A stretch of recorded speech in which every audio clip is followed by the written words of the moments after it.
हाँ जी, शुरू कर सकते हैं हम। नमस्कार दोस्तों, आज हम बात करेंगे इंश्योरेंस का जो पेपर होता है, IRDA का पेपर एग्जाम होता है, उसको क्लियर करने के लिए कुछ टिप्स के ऊपर बात करेंगे, कुछ कंसेप्ट्स के ऊपर बात करेंगे।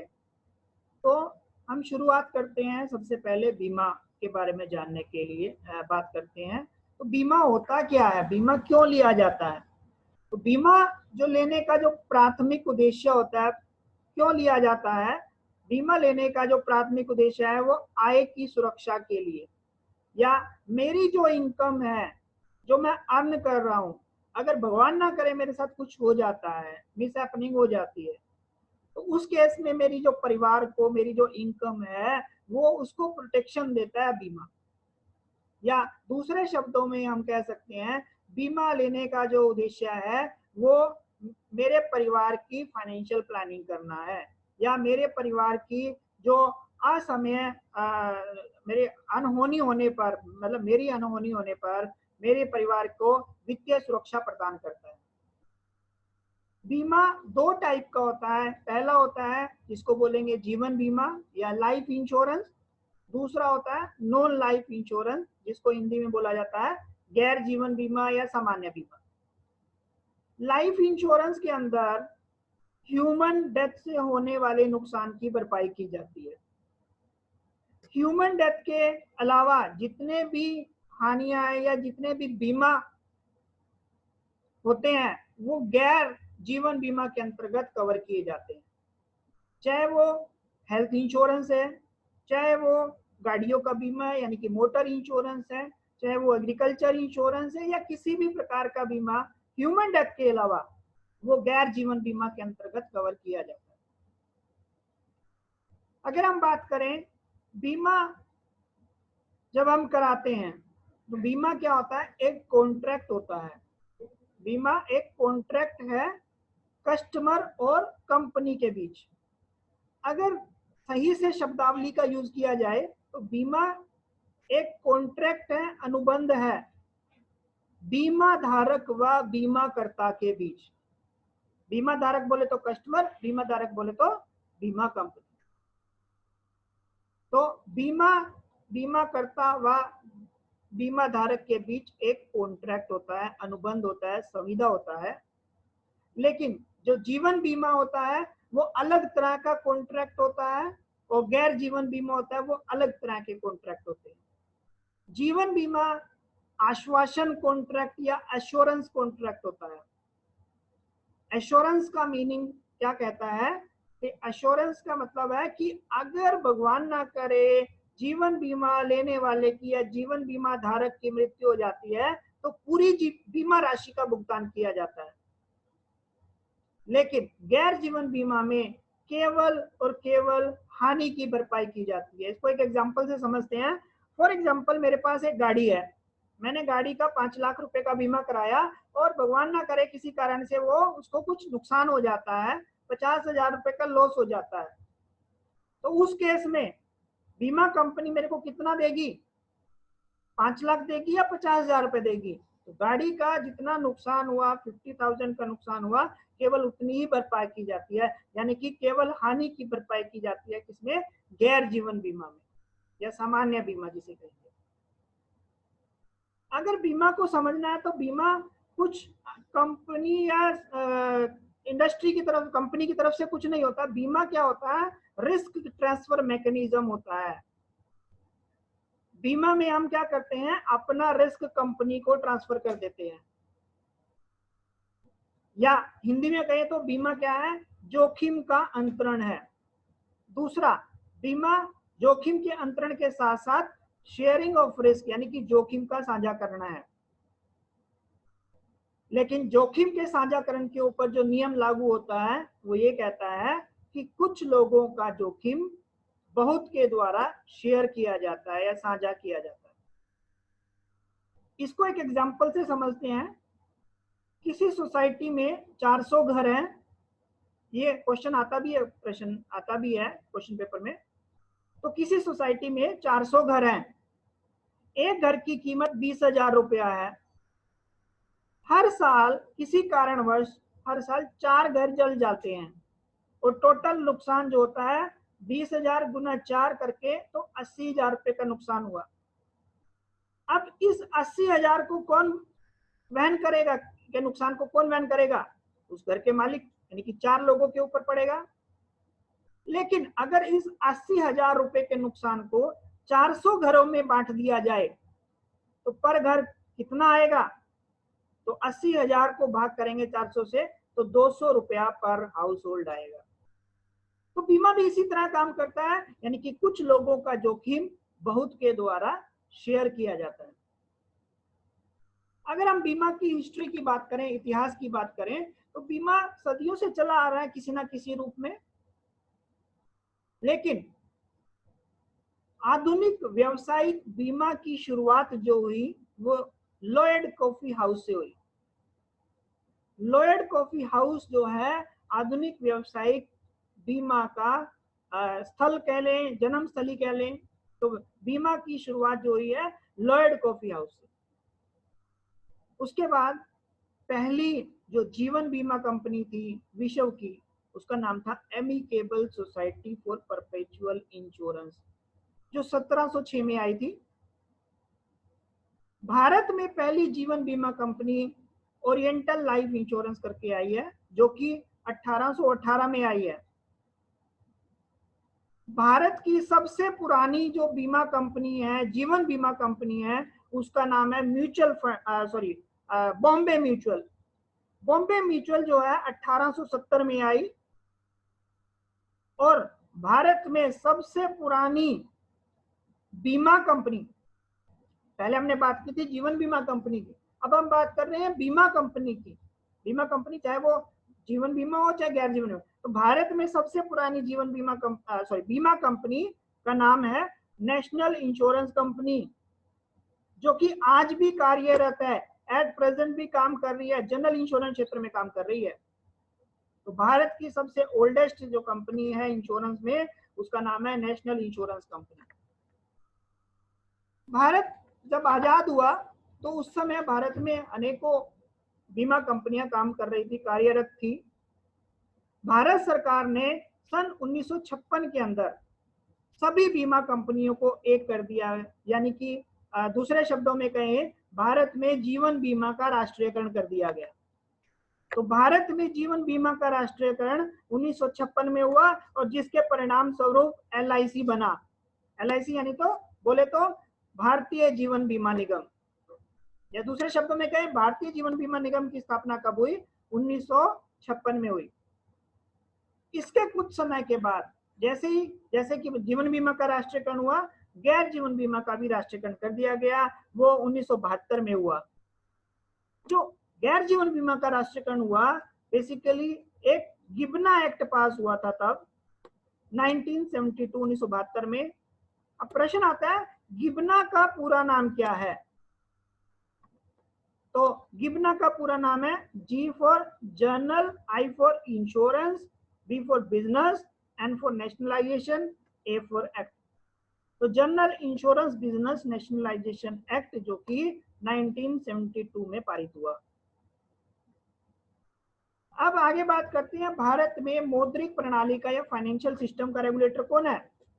तो भारत में फाइनेंशियल सिस्टम का रेगुलेटर जिसको आप सभी भली भांति समझते हैं, रिजर्व बैंक ऑफ इंडिया यानी कि RBI है। भारत में बीमा क्षेत्र का विनियामक कौन है या रेगुलेटर कौन है? IRDAI। IRDA का पूरा नाम insurance regulatory development authority of India.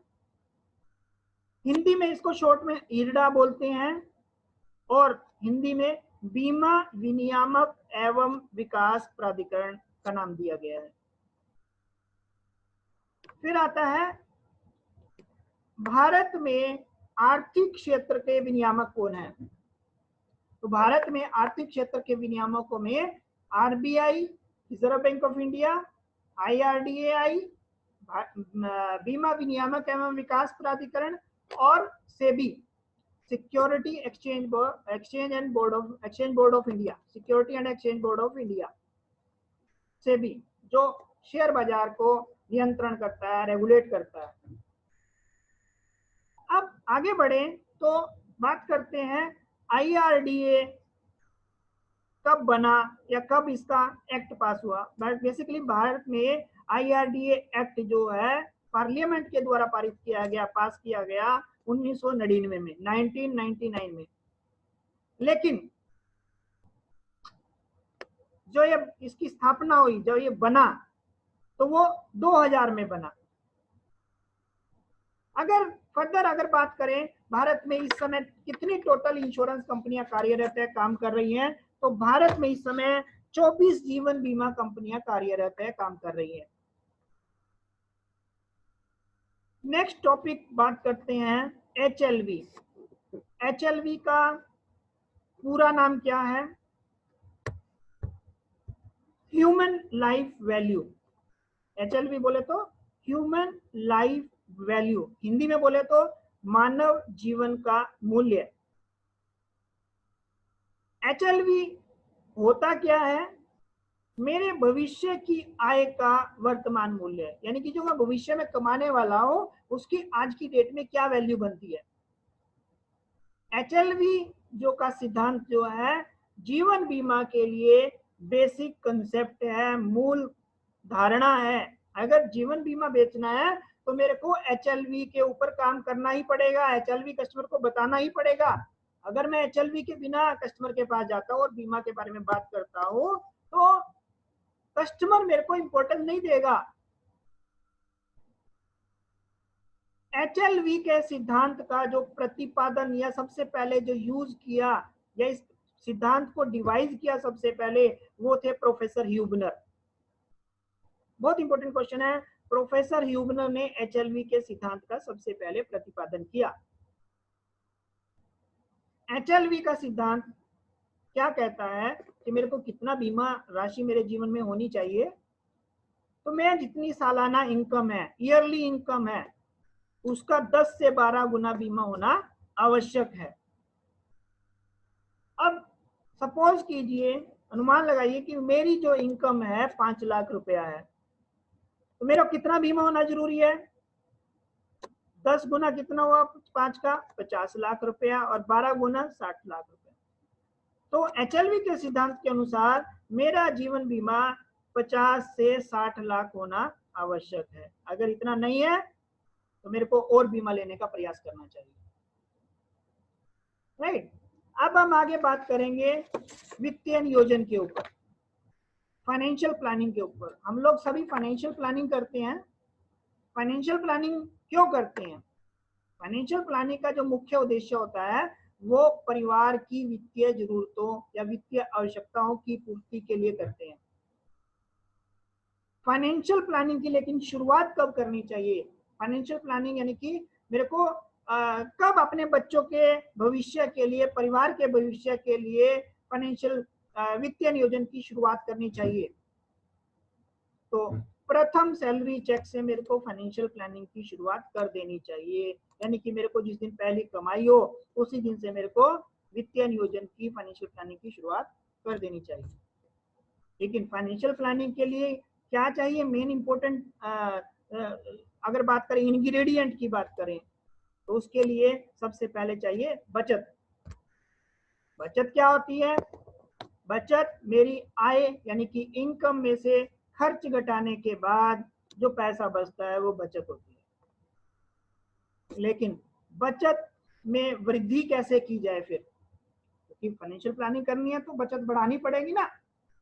बचत में वृद्धि करने के तो वैसे तो अनगिनत उपाय हैं जिसको करा जा सकता है, लेकिन जो क्वेश्चंस के अंदर अवेलेबल हैं ऑप्शंस, उसके अंदर आएगा पहला कि उपभोग का स्थगन करके या पोस्टपोन करके जो मेरे कंजप्शंस हैं उनको, तो पोस्टपोनमेंट ऑफ कंजप्शन करके, और दूसरा पार्टिंग विद लिक्विडिटी, यानी कि नकदी से दूरी बनाकर। मेरे पॉकेट में आज 5,000 रुपए पड़े हैं, 50,000 पड़े हैं, 5 लाख रुपया पड़ा है, वो खर्च हो ही जाएगा। तो अगर मैं उस पैसे को ऐसी जगह लगा दूं कि मैं निकाल ही ना पाऊं, फॉर एग्जांपल FD करा लूं, फॉर एग्जांपल इंश्योरेंस में लगा लूं, तो वहां से मैं पैसा निकाल नहीं पाऊंगा। इसका मतलब मेरी सेविंग इंक्रीज कर जाएगी। आगे बात करें वित्तीय उत्पादों के बारे में, तो वित्तीय उत्पाद ब्रॉडली, मोटे तौर पर जो डिवाइड किए गए हैं, 3 तरह के वित्तीय उत्पाद बताए गए हैं, या वित्तीय उत्पादों को 3 भागों में विभाजित किया गया है। पहला जिसे कहेंगे वेल्थ एक्यूमुलेशन प्रोडक्ट, धन संचय उत्पाद। जो धन संचय उत्पाद है उसमें पैसा तीव्र गति से यानी कि तेजी से बढ़ता भी है, लेकिन जोखिम भी पाया जाता है, रिस्क भी पाया जाता है। तो धन संचय उत्पाद में शेयर बाजार शामिल किया जाता है। तो शेयर बाजार जो होता है धन संचय उत्पाद के अंतर्गत कवर किया, मतलब होता है, धन संचय उत्पाद में आता है। लेकिन दूसरा जो प्रोडक्ट है उसको बोलेंगे ट्रांजैक्शनल प्रोडक्ट, लेन देन उत्पाद। तो जो बैंक जमा होते हैं या बैंक डिपॉजिट्स होते हैं वो लेन देन के अंतर्गत कवर किए जाते हैं। नंबर 3 कंटिंजेंसीज प्रोडक्ट, आपातकालीन उत्पाद, उसके अंदर बीमा कवर किया जाता है। तो ये तीनों जो हम बात कर रहे हैं, वेल्थ एक्यूमुलेशन इनकी धन संचय उत्पाद या ट्रांजैक्शन लेन देन उत्पाद और आपातकालिक उत्पाद, तीनों में से एक प्रश्न जरूर मिलता है हमें। अब देखिए आगे बढ़ें तो हर एक आदमी का क्या होता है, एक रिस्क प्रोफाइल होता है, उसकी एज के अकॉर्डिंग, उसके काम के अकॉर्डिंग या उसके लायबिलिटीज के अकॉर्डिंग। तो उसके अकॉर्डिंग ही आदमी निवेश का निर्णय लेता है। तो हम बात करेंगे चार जोखिम के बारे में, या हर एक आदमी के जो हमने बात की है एक रिस्क एपेटाइट होता है, उसके ऊपर बात करेंगे। तो सबसे पहले बात करते हैं, एक यंग पर्सन है, मैरिड है, यंग पर्सन है, अनमैरिड है, अभी शादी नहीं हुई है उसकी, और काम शुरू कर दिया है, वर्किंग में है। तो उस अवस्था को अग्रेसिव रिस्क प्रोफाइल कहते हैं। आक्रामक जोखिम प्रोफाइल में काउंट किया जाता है कौन? यंग, अनमैरिड और वर्किंग। तो उसका निवेश का निर्णय कैसा रहेगा? तो उसका निवेश का निर्णय धन संचय उत्पाद में निवेश करेगा, उसको बोलेंगे अग्रेसिव रिस्क प्रोफाइल बोलेंगे उसको। यंग, अनमैरिड और वर्किंग जो पर्सन होता है वो अग्रेसिव यानी कि आक्रामक जोखिम प्रोफाइल में आता है, और वो निवेश कहाँ करेगा? वेल्थ एक्यूमुलेशन में करेगा। और वेल्थ एक्यूमुलेशन कहाँ पे होता है? शेयर बाजार में।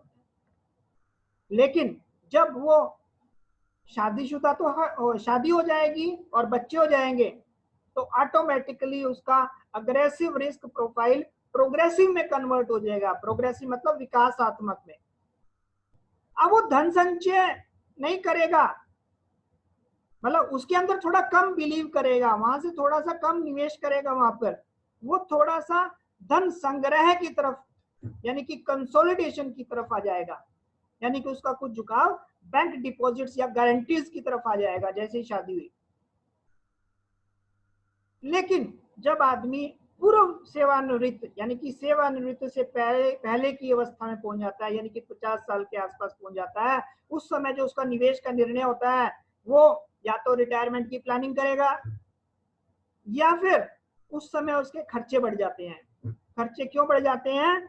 क्योंकि उसको उस समय अपने बच्चों की हायर एजुकेशन के लिए काम करना है, मतलब पैसा लगाना है, बच्चों की शादियों के लिए पैसा लगाना है, या धन जो घर बनाना है, या जो और चीजें हैं वो जो जरूरी चीजें हैं वो पूरी करनी है, जिसके लिए उसने पैसा जोड़ा था। क्वेश्चन आता है, एक व्यक्ति है जो इस समय बहुत खर्च कर रहा है, वो जीवन की किस अवस्था में है? तो आपने बताना सेवानिवृत्त से पूर्व की अवस्था। लेकिन जब आदमी रिटायर्ड हो जाता है, सेवानिवृत्त हो जाता है, उस समय उसका जो रिस्क प्रोफाइल या जोखिम प्रोफाइल जो होता है वो कैसा होता है? वो कंजर्वेटिव हो जाता है। लेकिन इस अवस्था में वो या तो गिफ्टिंग करने लगता है, और दूसरा वो संपदा नियोजन करने लगता है, मतलब अपनी प्रॉपर्टी अपने बच्चों में, पोता पोती में डिवाइड करने लगता है। तो ये ऊपर हमने बात किया 3 वित्तीय उत्पादों के बारे में, वेल्थ एक्यूमुलेशन, ट्रांजैक्शनल प्रोडक्ट और कंटिजेंसी प्रोडक्ट के ऊपर और जोखिम प्रोफाइल के ऊपर बात किया, 4 जोखिम प्रोफाइल के ऊपर बात किया। इन 7 टॉपिक्स में से कम 2 नंबर का क्वेश्चन जरूर आएगा आपके पास, तो इसके जरूर प्रिपेयर करें। आगे बढ़ते हैं। एक शब्द है जिसको कहा जाता है मुद्रास्फीति। हम लोग न्यूज़पेपर में, अखबारों में, न्यूज टीवी चैनल्स पे डेली बेस पे पढ़ते हैं मुद्रास्फीति के बारे में। मुद्रास्फीति यानी कि इन्फ्लेशन। इन्फ्लेशन होता क्या है? इन्फ्लेशन हिंदी में अगर बात करें महंगाई को बोलते हैं, लेकिन वहां महंगाई शब्द नहीं लिखाएगा। इन्फ्लेशन का अर्थ है वस्तुओं और सेवाओं की कीमतों में वृद्धि होना, यानी कि increase in the prices of goods and services is called inflation या मुद्रास्फीति। आगे एक और शब्द की बात करते हैं, डाइवर्सिफिकेशन। डाइवर्सिफिकेशन को विविधीकरण, विस्थापन, विशाखन का नाम दिया जाता है। तो डाइवर्सिफिकेशन होता क्या है?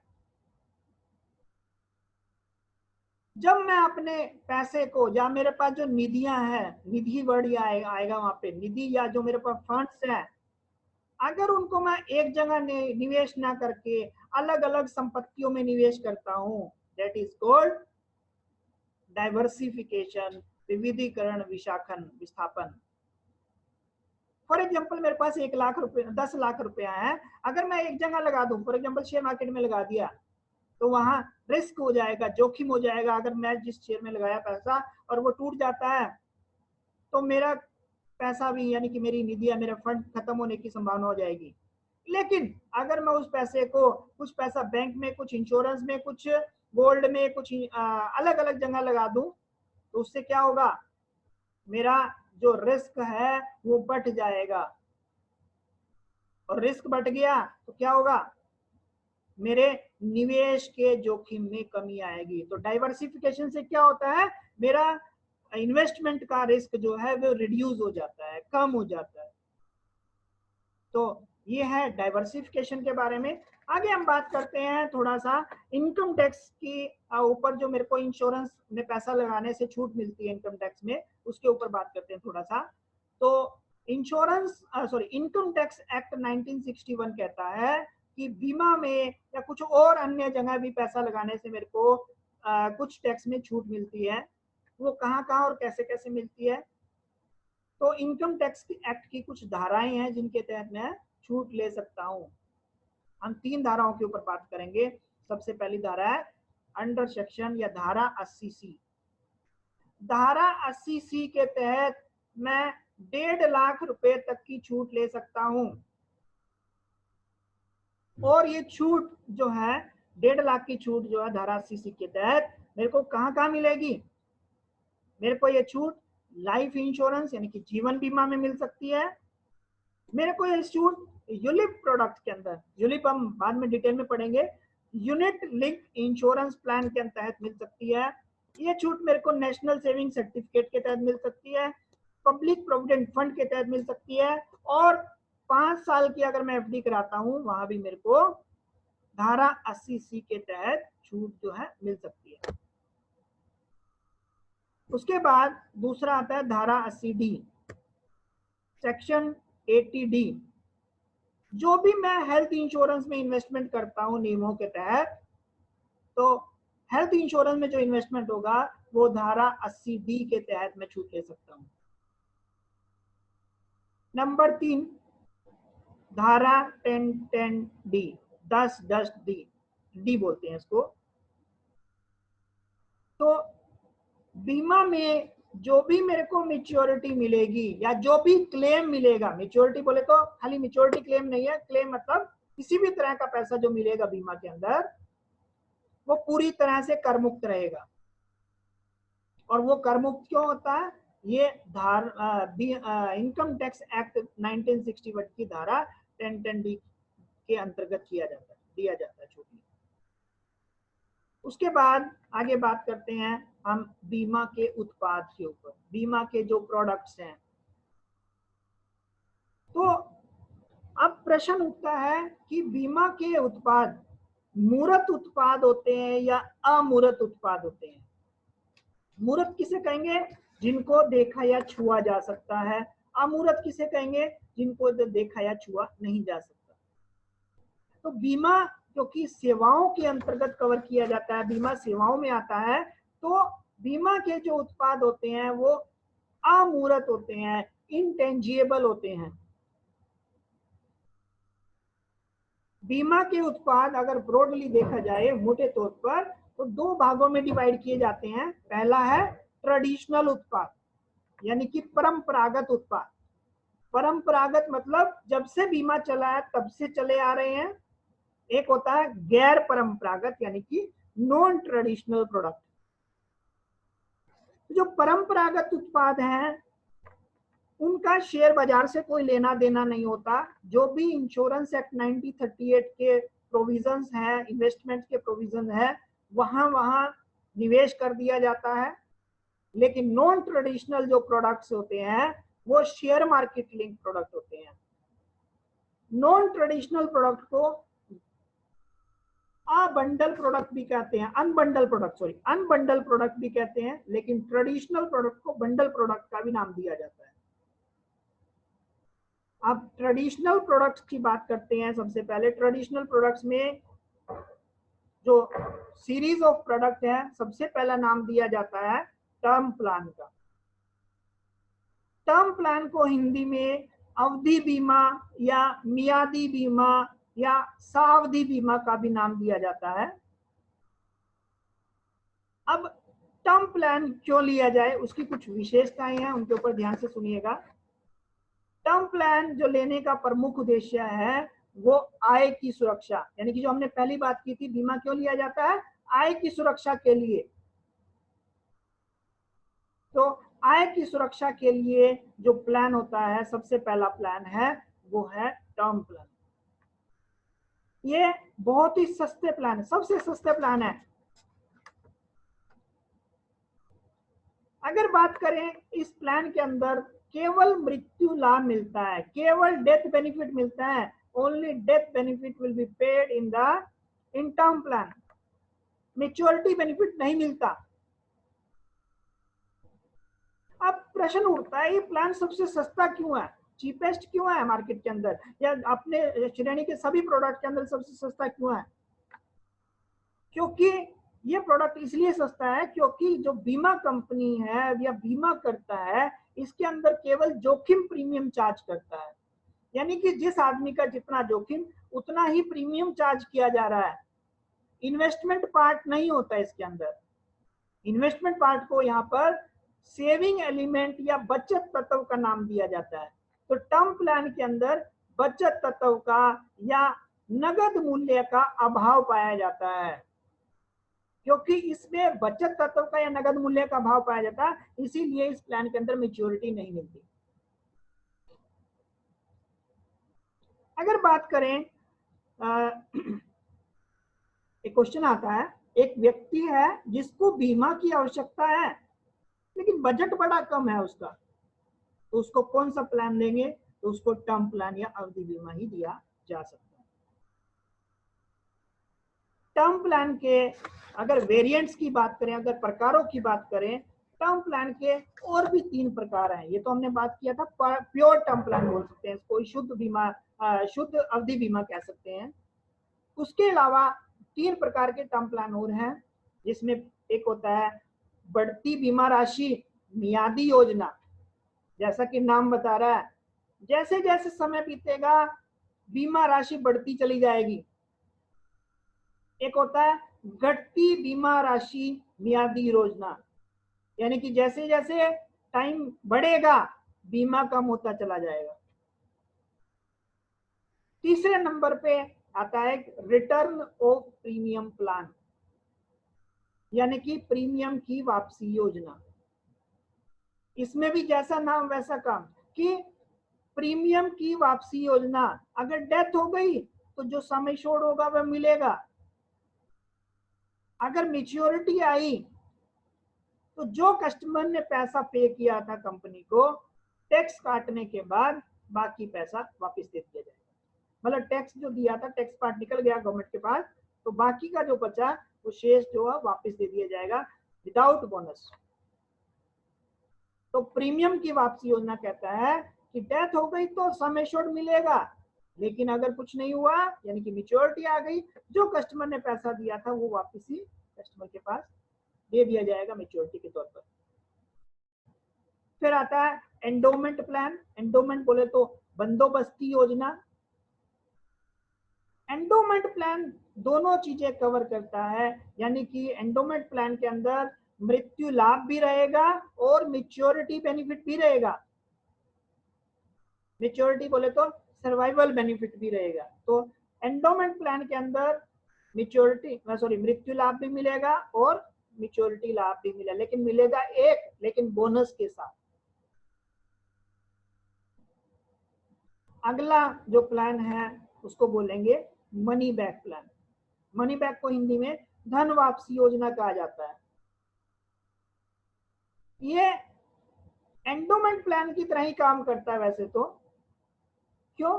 क्योंकि एंडोमेंट प्लान में क्या है, मृत्यु पर लाभ या मैच्योरिटी पर लाभ।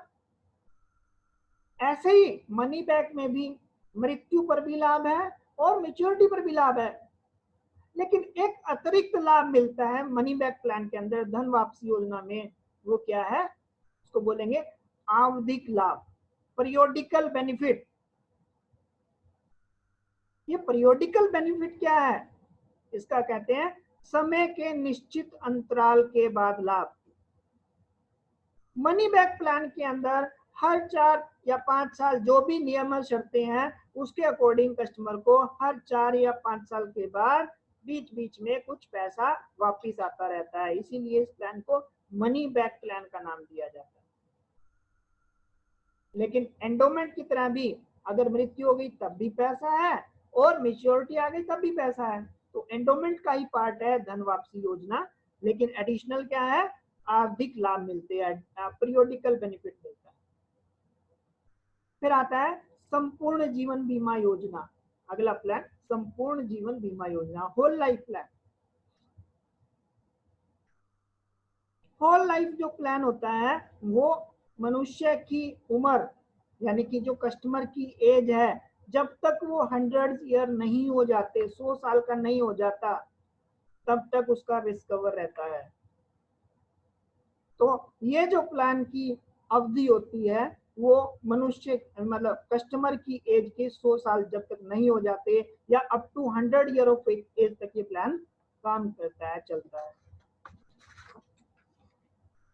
तो ये थे ट्रेडिशनल प्रोडक्ट के बारे में थोड़ा सा।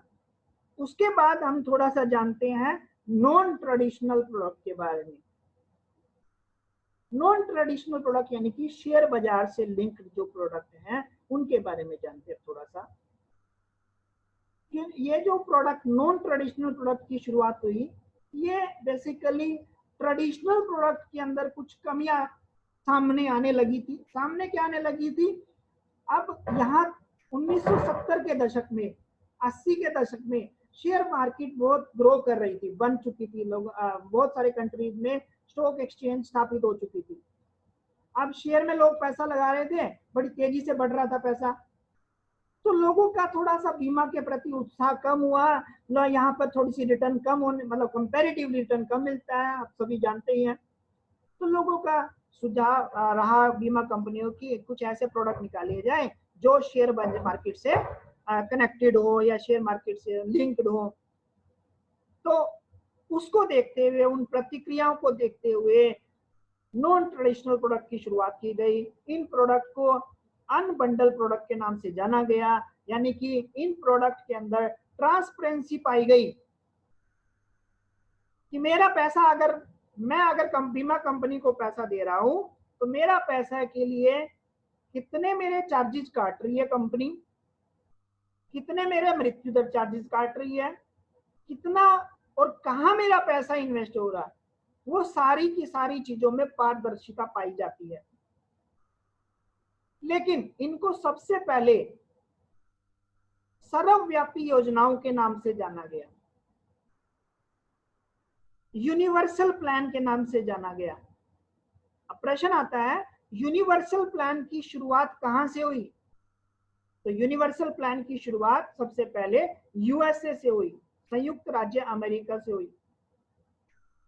भारत में यूलिप और वेरिएबल प्रोडक्ट के नाम से इन प्रोडक्ट को जाना जाता है। याद रखना, क्वेश्चन आता है भारत में नॉन ट्रेडिशनल प्रोडक्ट को यूलिप, यूलिप बोले तो यूनिट लिंक इंश्योरेंस प्लान या वेरिएबल प्रोडक्ट के नाम से जाना जाता है। यूलिप में जो इन्वेस्टमेंट है या वेरिएबल प्लान में इन्वेस्टमेंट है वो फंड्स में की जाती है, शेयर मार्केट में होती है फंड के थ्रू। तो बीमा कंपनियों के कई फंड्स होते हैं, उन फंड के आधार पर इन्वेस्ट किया जाता है, वहां पर पैसा लगाया जाता है। लेकिन प्रश्न आता है इन फंड्स, किस फंड में पैसा लगाना है मेरा, तो उसका निर्धारण कौन करता है? तो फंड का निर्धारण कस्टमर के द्वारा किया जाता है। तो अब नेक्स्ट प्रश्न आता है यूलिप के अंदर रिस्क का वहन कौन करता है, जोखिम का वहन कौन करता है? तो यूलिप के अंदर जोखिम का वहन कस्टमर के द्वारा ही किया जाता है, क्योंकि कस्टमर ही बता रहा है कि मेरा पैसा कहां लगाना है।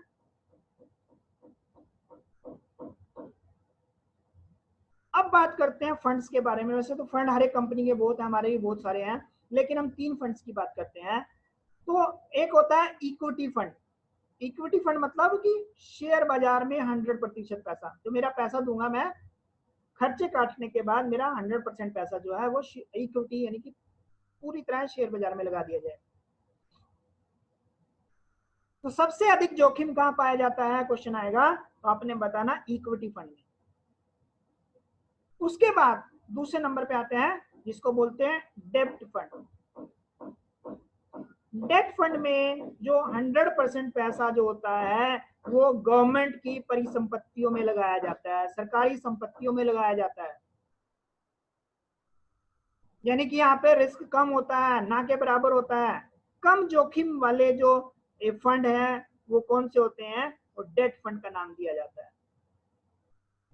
नंबर 3 बैलेंस फंड होता है। बैलेंस फंड के अंदर 50% पैसा इक्विटी में और 50% पैसा डेट फंड में लगाया जाता है। तो यहाँ पर औसत जोखिम पाया जाता है, एवरेज रिस्क पाया जाता है। अगर बात करें रिस्क की, रिस्क जो है यूलिप प्रोडक्ट के अंदर अगर बंदे की डेथ हो जाती है, कस्टमर की डेथ, ग्राहक इंश्योर्ड की डेथ हो जाती है, तो क्या देती है कंपनी डेथ पर? सम एश्योर्ड या फंड वैल्यू, बीमा राशि या निधि मूल्य जो ज्यादा होगा। सम एश्योर्ड और fund value whichever will be high will be paid to the customer। लेकिन अगर मेच्योरिटी आती है यूलिप के अंदर तो क्या मिलेगा? तो यूलिप में मेच्योरिटी पर केवल फंड वैल्यू का भुगतान किया जाएगा। राइट। आगे हम बात करते हैं, एक और टॉपिक होता है जिसको बोलते हैं राइडर। राइडर को हिंदी में संपूरक, आरोहक का भी नाम दिया जाता है। अब राइडर जो होते हैं वो अतिरिक्त लाभ होते हैं। बीमा पॉलिसी के साथ साथ हम लोग अतिरिक्त लाभ के रूप में राइडर लगवा सकते हैं, एडिशनल बेनिफिट बोलेंगे। लेकिन ये वैकल्पिक होते हैं, कस्टमर की इच्छा के ऊपर निर्भर करते हैं। कस्टमर लेना चाहे तो ले सकता है, नहीं लेना चाहे तो ना ले।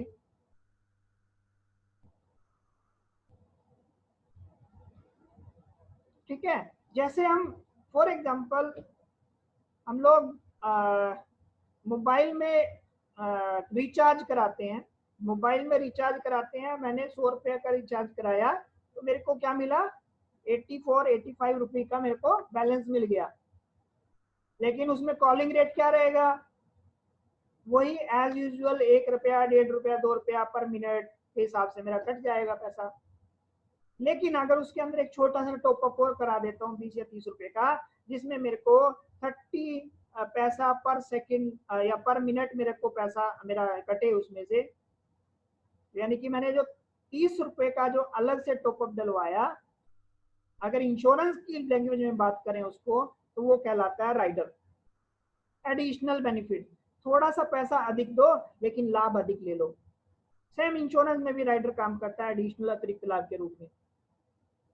पहला राइडर जिसे कहेंगे एडीबी राइडर। एडीबी बोले तो एक्सीडेंटल डेथ बेनिफिट राइडर।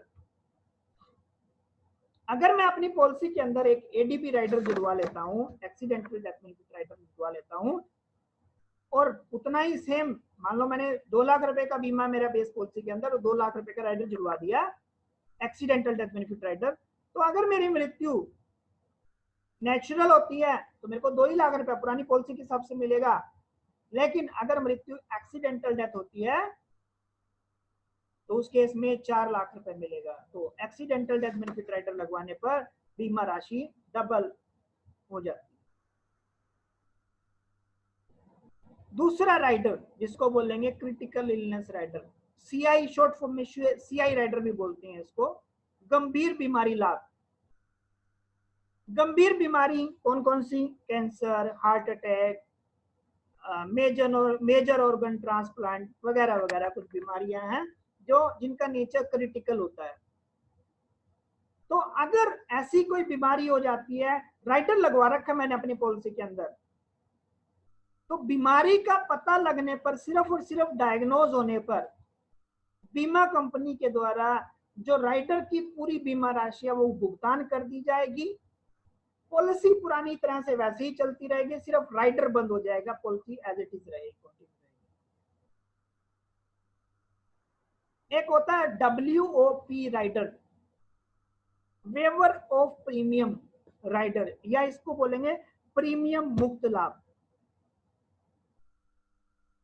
अगर कोई प्रस्तावक बोले तो कोई माता पिता या किसी और बच्चे के नाम से अगर पॉलिसी ले रहा है, बच्चा लाइफ इंश्योर्ड है, माता पिता प्रस्तावक पैसा देने वाले, और वो WOP अटैच कर देते हैं अपनी पॉलिसी के अंदर, तो उस केस में क्या होगा? WOP अटैच करने पर,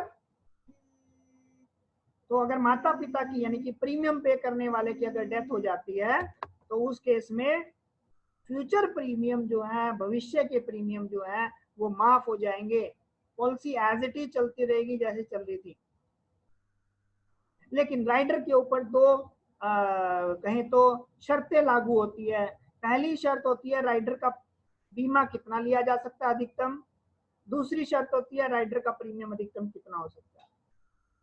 तो पहला, राइडर का जो बीमा होता है, जो मूल पॉलिसी बेस पॉलिसी होती है, उसकी बीमा राशि के बराबर तक ही बीमा लिया जा सकता है राइडर का। और मैंने एक पॉलिसी के अंदर बहुत सारे राइडर लगवाने हैं, तो कितने राइडर लगवा सकता हूं, तो वो डिपेंड करता है मेरी बेस पॉलिसी का प्रीमियम कितना है। अगर एग्जांपल बेस पॉलिसी का प्रीमियम 10,000 रुपया है, तो 10,000 का 30% तक, मतलब प्रीमियम के 30% तक जितने राइडर खरीदे जा सकते हैं उतना तक का मैं राइडर लगा सकता हूं अपनी पॉलिसी के अंदर। तो ये था राइडर के कंसेप्ट थे राइडर के बारे में। अब हम बात करते हैं, थोड़ा सा हेल्थ इंश्योरेंस के बारे में बात कर लेते हैं। तो हेल्थ इंश्योरेंस यानी कि स्वास्थ्य बीमा किस रिस्क को, किस जोखिम को कवर करता है? तो स्वास्थ्य बीमा रुग्णता के जोखिम को कवर करता है। रुग्णता बोले तो मोर्बिडिटी, तो मोर्बिडिटी के रिस्क को जो कवर करता है वो हेल्थ इंश्योरेंस करता है। अब स्वास्थ्य की बात जुड़ी है तो रोगी का भी जिक्र होगा। अब रोगी कितने प्रकार के होते हैं, क्वेश्चन आता है। तो रोगी 3 प्रकार के होते हैं। पहला जिसे कहेंगे इन पेशेंट। इन पेशेंट बोले तो अंतः रोगी, वह रोगी जो हॉस्पिटल में एडमिट होकर इलाज कराता है। दूसरा आउट पेशेंट, जिसे ओपीडी का नाम दिया जाता है, जो व्यक्ति या जो रोगी दवाई लेकर अपने घर निकल जाता है तो वो आउट पेशेंट की श्रेणी में आता है। एक होता है day care patient. Day care patient वो है, इसको हिंदी में दैनिक देखभाल रोगी बोलेंगे। दिन भर अस्पताल में इलाज कराया, दवाई ली, ट्रीटमेंट लिया, शाम को घर चला गया। या इसके ऊपर जो क्वेश्चन आता है वो क्या आता है, एक व्यक्ति जो हॉस्पिटल में एडमिट हुए बिना सर्जरी कराता है तो वो डे केयर के अंदर काउंट किया जाता है, राइट। फिर आता है टीपीए, एक शब्द है जिसको बोला जाता है टीपीए। टीपीए का पूरा नाम पूछा जाता है, तो टीपीए का पूरा नाम है थर्ड पार्टी एडमिनिस्ट्रेटर, तृतीय पक्ष प्रशासक। एक होता है, अगला एक और वर्ड लिया जाता है, एक होता है नेटवर्क प्रोवाइडर। नेटवर्क प्रोवाइडर बोले तो जो कंपनी के अम्पैनल्ड हॉस्पिटल होते हैं या कंपनी के हॉस्पिटल नेटवर्क होता है, वो कहलाता है नेटवर्क प्रोवाइडर। इसको कई बार पीपीएन का नाम भी दिया जाता है। पीपीएन का पूछा जाता है फुल फॉर्म, कि पीपीएन का फुल फॉर्म बताएं। पीपीएन का फुल फॉर्म है प्रेफर्ड प्रोवाइडर नेटवर्क। तो हेल्थ इंश्योरेंस के अंदर एक पॉलिसी होती है जिसका जिक्र करते हैं, कैशलेस पॉलिसी का नाम दिया जाता है, नकद रहित बीमा योजना बोला जाता है उसको। तो कैशलेस पॉलिसी के क्या फायदे होते हैं, वैसे तो आप सबको मालूम ही होगा कि अगर कोई व्यक्ति बीमा धारक जिसने पॉलिसी ले रखी है, तो बीमा कंपनी द्वारा अम्पैनल्ड हॉस्पिटल में अगर जाकर इलाज कराता है तो उसका फ्री ऑफ कॉस्ट इलाज हो जाएगा, जो भी टर्म एंड कंडीशन होगी। लेकिन अगर कोई व्यक्ति कंपनी के द्वारा प्रोवाइडेड हॉस्पिटल में जाकर इलाज नहीं कराता, क्या उसको कैशलेस की सुविधा मिलेगी? नहीं। अगर कोई बीमा धारक कंपनी के द्वारा अम्पैनल्ड हॉस्पिटल में जाकर भर्ती नहीं होता या इलाज नहीं कराता, तो उस केस में उसको अपनी जेब से खर्च करना पड़ेगा और बाद में कंपनी से दावा प्राप्त करना पड़ेगा। फिर बात करते हैं आगे, एक प्लान होता है हेल्थ इंश्योरेंस में ही जिसको फैमिली फ्लोटर प्लान का नाम दिया जाता है। फैमिली फ्लोटर प्लान मतलब परिवार चल योजना। परिवार के सभी सदस्यों को कवर किया जाता है फैमिली फ्लोटर प्लान के तहत। अब ये परिवार के कौन कौन से सदस्य होंगे इसके अंदर? स्वयं मैं खुद कवर होऊंगा, मेरी वाइफ, मेरे बच्चे, मेरे माता पिता व मेरे सास ससुर को भी फैमिली फ्लोटर प्लान के अंतर्गत कवर किया जाता है। लेकिन प्रश्न आता है, क्या मैटरनल अंकल या पैटर्नल अंकल या मामा या चाचा को कवर किया जाता है फैमिली फ्लोटर प्लान के अंदर? तो नहीं, फैमिली फ्लोटर प्लान के अंदर मामा या चाचा को कवर नहीं किया जाता। आगे बात करते हैं, अगर कोई व्यक्ति है जिसने हेल्थ इंश्योरेंस पॉलिसी ले रखी है, तो क्या खाली हॉस्पिटल में एडमिट होने पर ही उसको पैसा मिल जाता है, मतलब क्लेम मिल जाता है?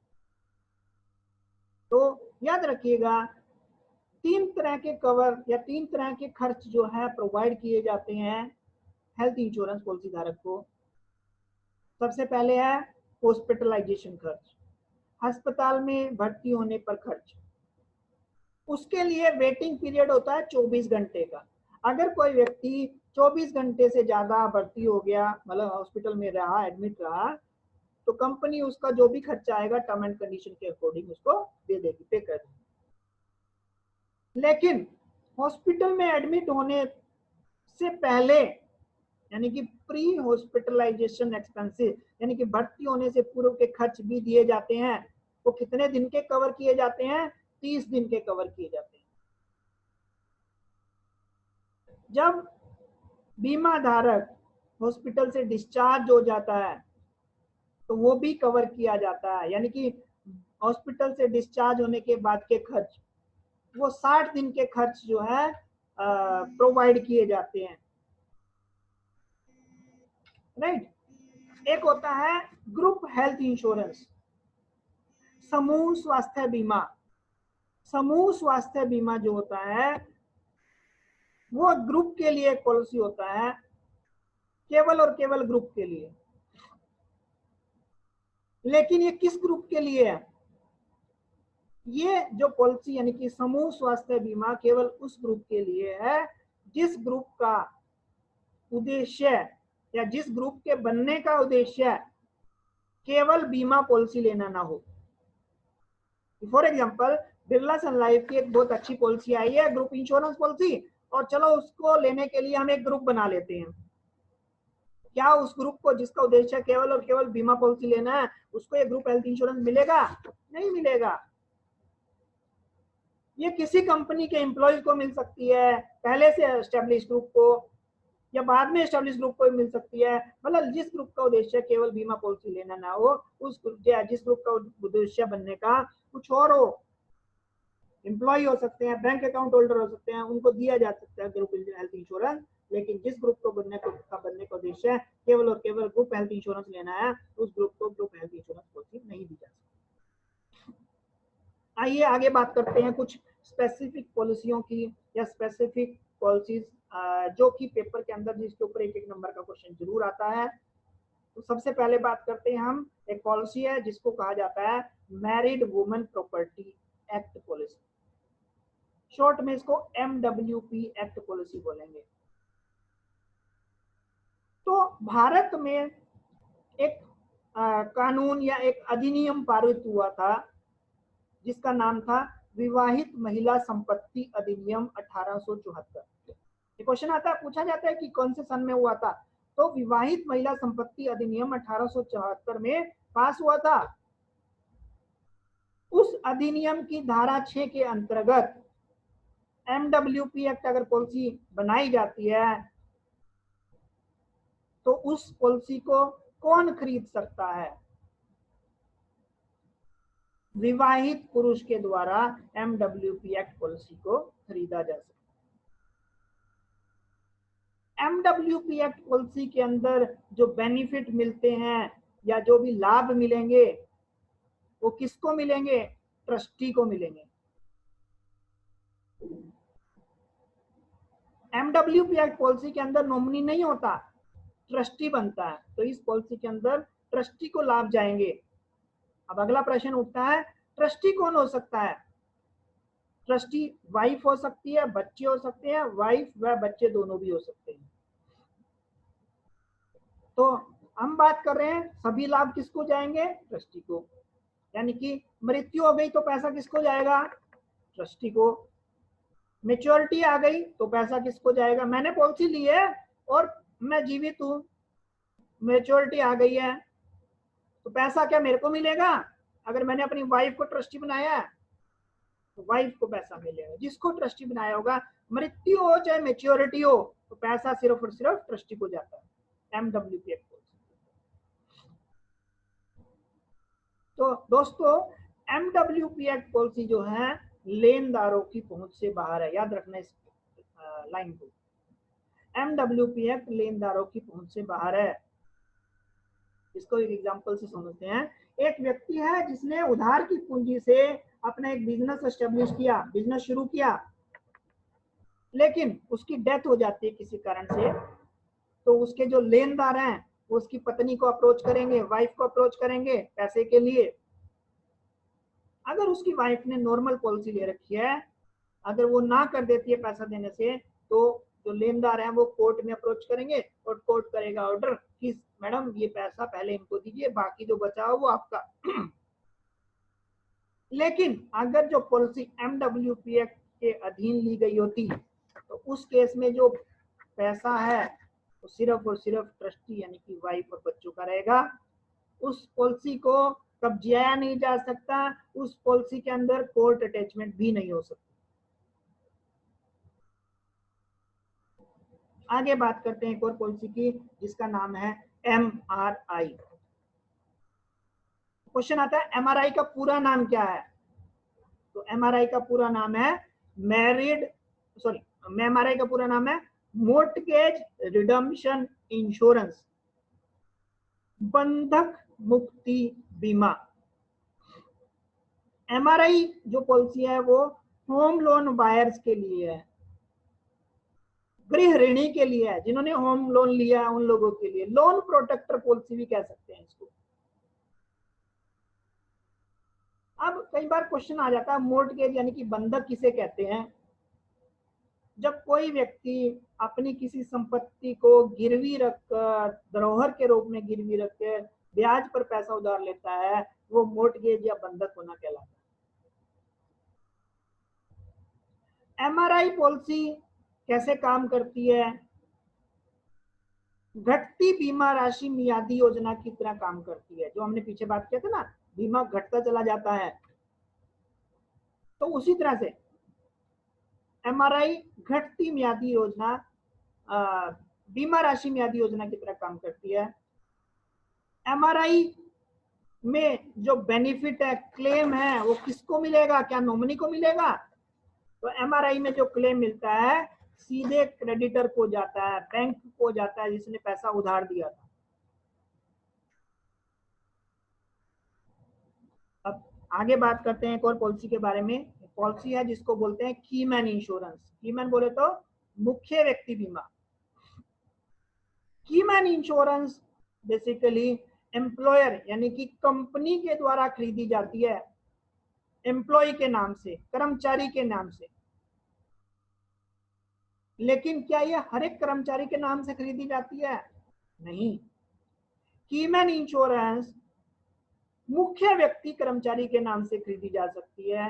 अब आप पूछोगे कि मुख्य व्यक्ति कौन होता है या मुख्य व्यक्ति कर्मचारी कौन होता है?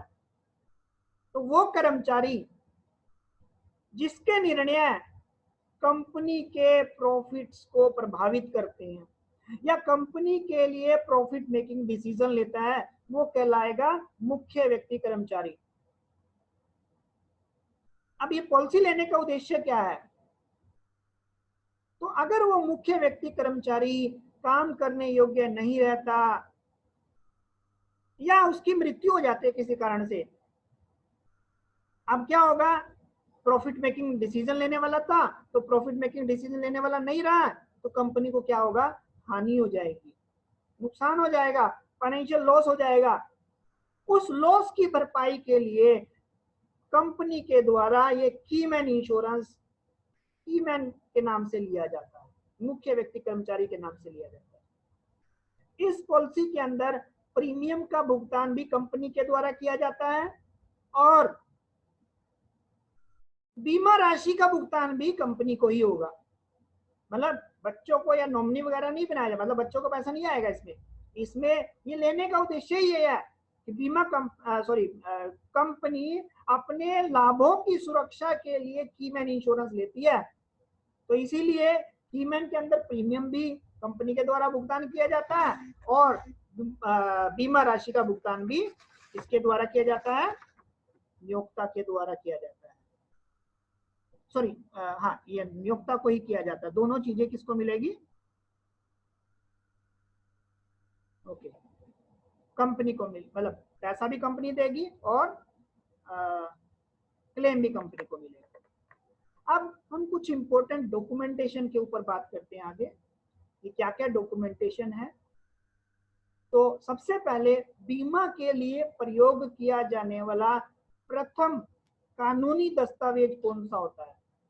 तो बीमा के लिए प्रयोग किया जाने वाला प्रथम कानूनी दस्तावेज जो होता है उसको कहते हैं विवरण पुस्तिका।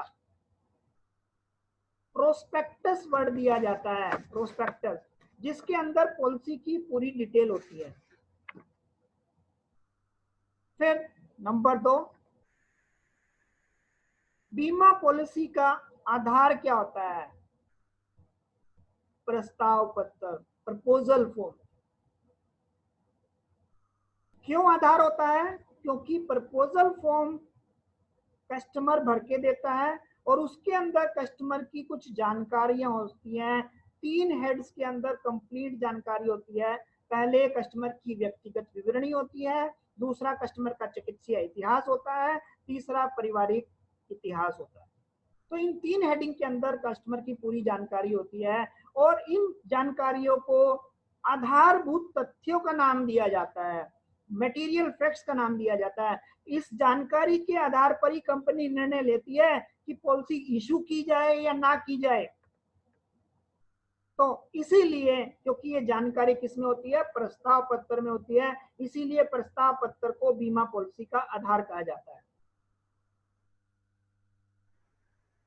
अब बात आती है, हमने तीसरे पॉइंट की बात की है, बीमा पॉलिसी के प्रस्ताव पत्र के अंदर पारिवारिक इतिहास लिया जाता है। पारिवारिक इतिहास में क्या जाना जाता है?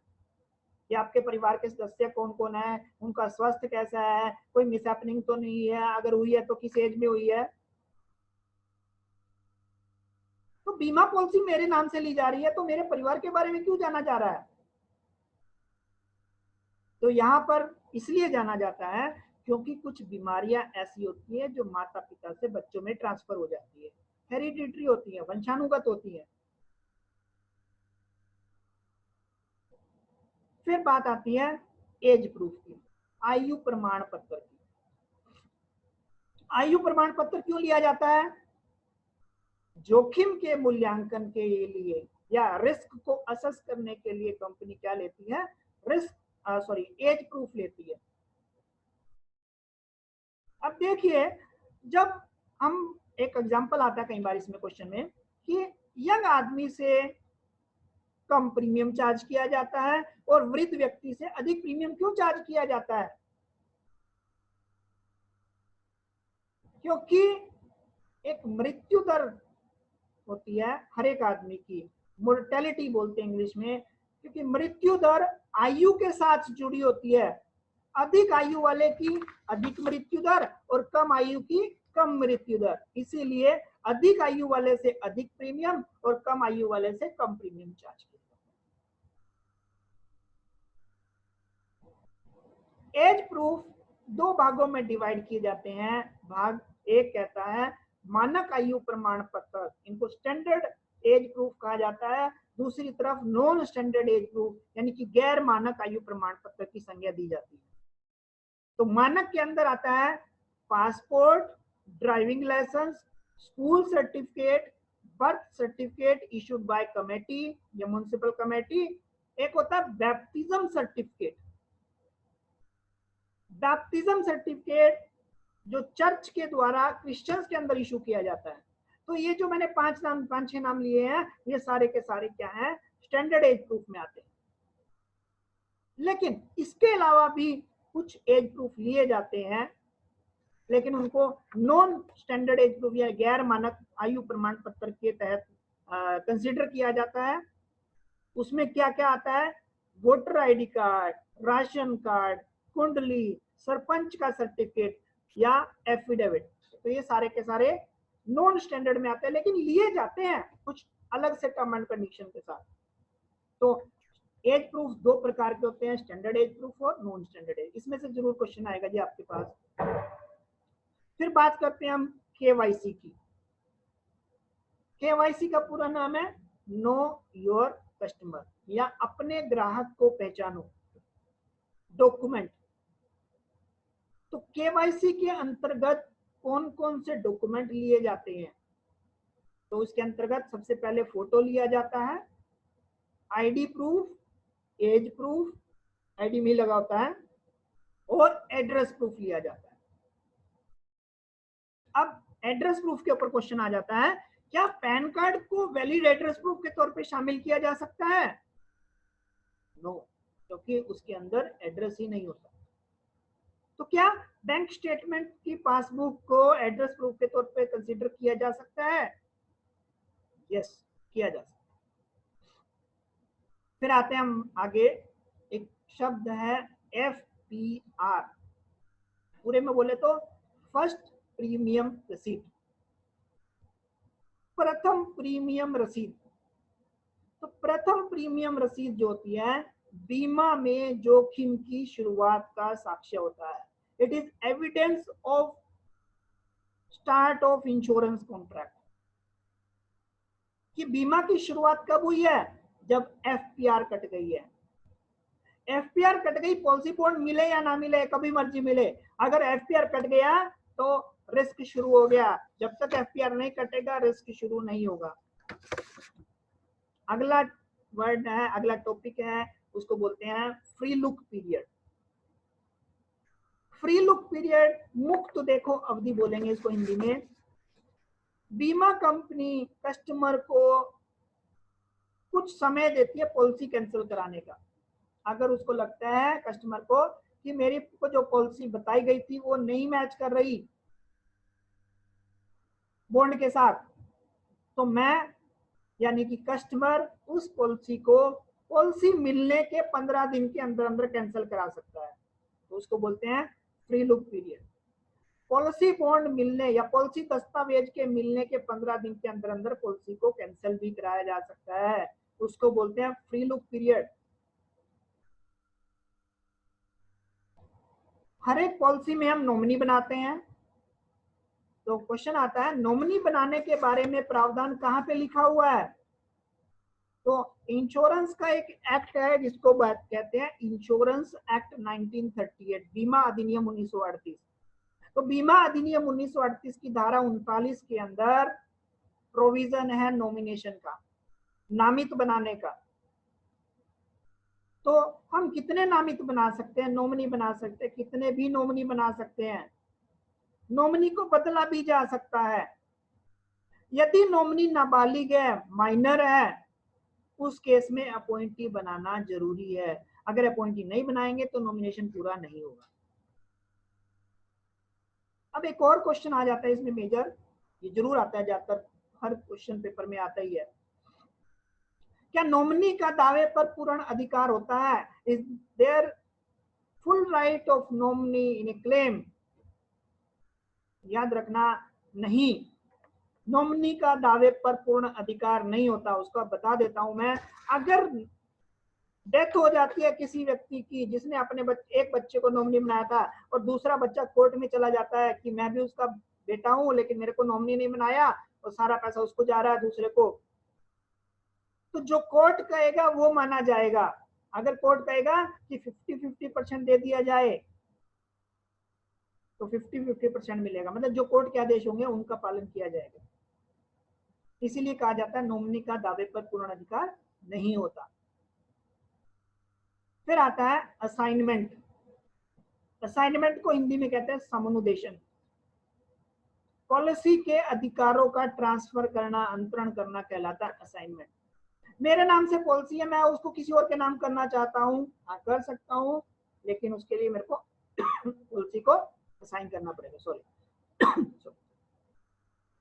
तो असाइनमेंट दो प्रकार का होता है, समनुदेशन दो प्रकार का होता है। एक होता है परम समनुदेशन, दूसरा होता है सशर्त समनुदेशन।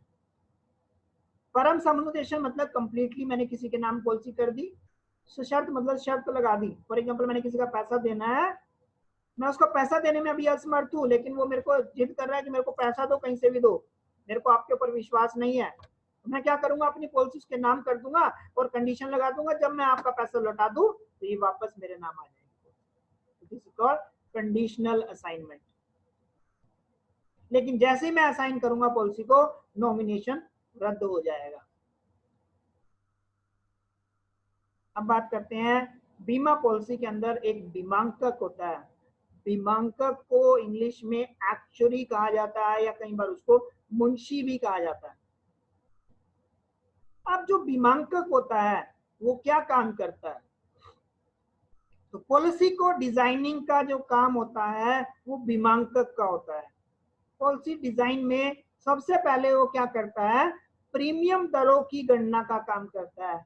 किस उम्र वाले व्यक्ति से कितना प्रीमियम चार्ज किया जाए वो कौन डिसाइड करता है? वो एक्चुअरी या बीमांकक या मुंशी तय करता है। यही वो व्यक्ति होता है, यानी कि एक्चुअली वो व्यक्ति होता है जो मृत्यु दर तालिका का निर्धारण करता है, मोर्टेलिटी टेबल को कैलकुलेट करता है। यही वो व्यक्ति होता है जो लाइफ बीमा पॉलिसी के अंदर, जो बीमा कंपनी के लाइफ फंड की वैल्यूएशन करता है। उस वैल्यूएशन के आधार पर फिर वो बोनस भी डिक्लेयर करता है। यही वो व्यक्ति होता है जो भारतीय बीमांकक संस्थान का सदस्य भी होता है। तो ये था एक्चुअली के बारे में।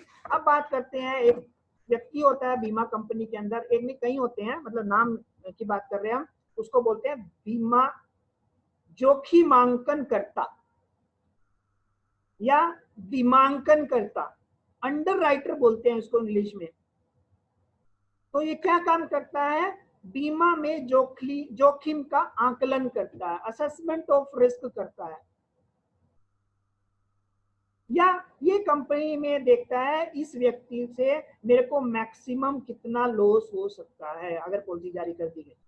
तो ये एमपीएल देखता है। एमपीएल का फुल फॉर्म होता है मैक्सिमम पॉसिबल लॉस।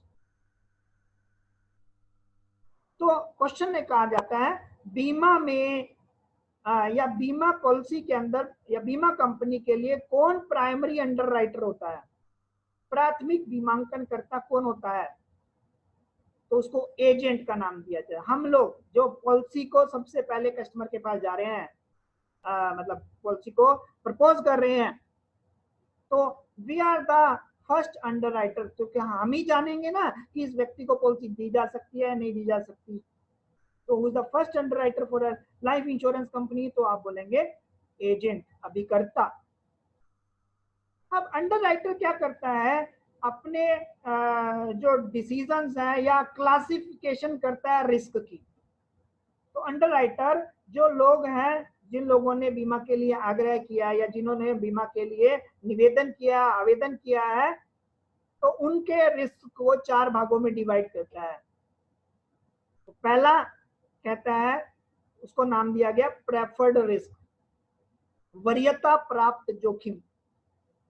वो जोखिम या वो लोग जिनकी मृत्यु दर सामान्य से कम हो, एवरेज से बिलो है, तो उसको प्रेफर्ड रिस्क कैटेगरी में शामिल किया जाता है। दूसरा जिसको बोलेंगे मानक जोखिम। मानक जोखिम वो या स्टैंडर्ड रिस्क बोलेंगे इसको, जिन लोगों का मृत्यु दर सामान्य हो या जिन लोगों का मृत्यु दर मोर्टेलिटी रेट एवरेज हो, उन लोगों को मानक जोखिम के तहत कवर किया जाता है, मतलब उनको क्लासिफाई कर दिया जाता है मानक जोखिम के तहत। फिर होता है अवमानक जोखिम, यानी कि सब स्टैंडर्ड रिस्क, जिन लोगों की मृत्यु दर सामान्य से थोड़ा सा अधिक होगी, मतलब छोटी मोटी बीपी की बीमारी है, शुगर की बीमारी है, छोटी मोटी बीमारी है, या कभी कोई इतिहास रहा है उसका बीमारी का, या कोई ऑपरेशन हुआ मेजर, तो उन लोगों को सब स्टैंडर्ड रिस्क के अंदर कैटेगराइज किया जाता है। फिर होता है एक होता है डिक्लाइन रिस्क।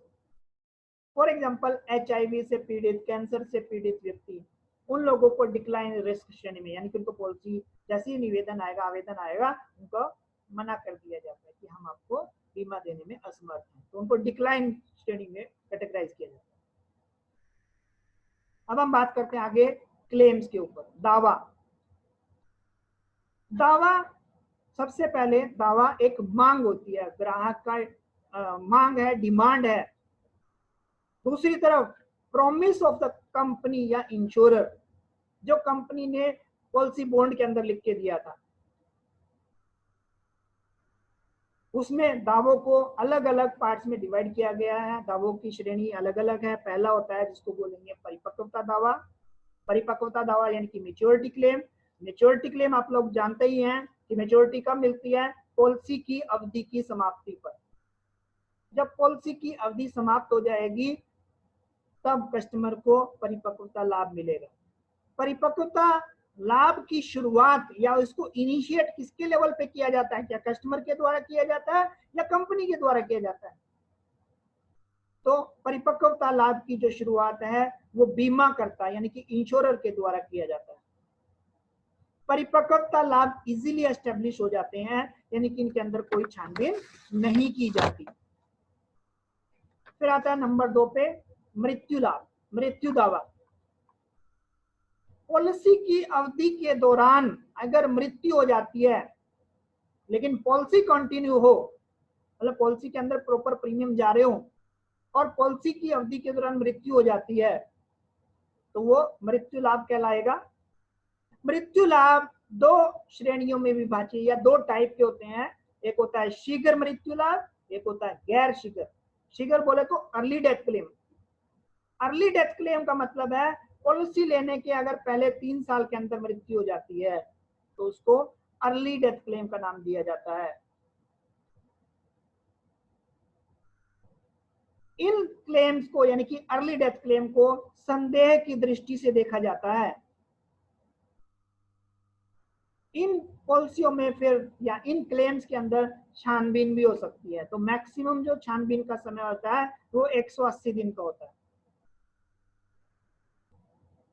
दूसरा गैर शीघ्र मृत्यु लाभ यानी कि नॉन अर्ली डेथ क्लेम। जो क्लेम पॉलिसी लेने के 3 साल के बाद आते हैं वो नॉन अर्ली डेथ क्लेम कहलाते हैं। इतना ही डिफरेंस है, 3 साल के अंदर आया तो अर्ली डेथ क्लेम उसमें छानबीन हुई होगी, नॉन अर्ली डेथ क्लेम है तो 3 साल के बाद, पॉलिसी लेने के 3 साल के बाद। यदि पॉलिसी लेने के 1 साल के भीतर कोई आदमी सुसाइड कर लेता है, आत्महत्या कर लेता है, तो कोई क्लेम नहीं मिलेगा। अगर बीमा धारक गुम हो जाता है, मिसिंग हो जाता है, तो उस केस में क्या होगा, मृत्यु की परिकल्पना की जाएगी, प्रिजम्पशन ऑफ डेथ किया जाएगा, एज्यूम किया जाएगा उस व्यक्ति को मृत मान लिया जाए। लेकिन वो कौन करेगा, कोर्ट डिक्री, कोर्ट का फैसला आएगा। लेकिन वो कोर्ट का फैसला कब आएगा, 7 साल के बाद आएगा।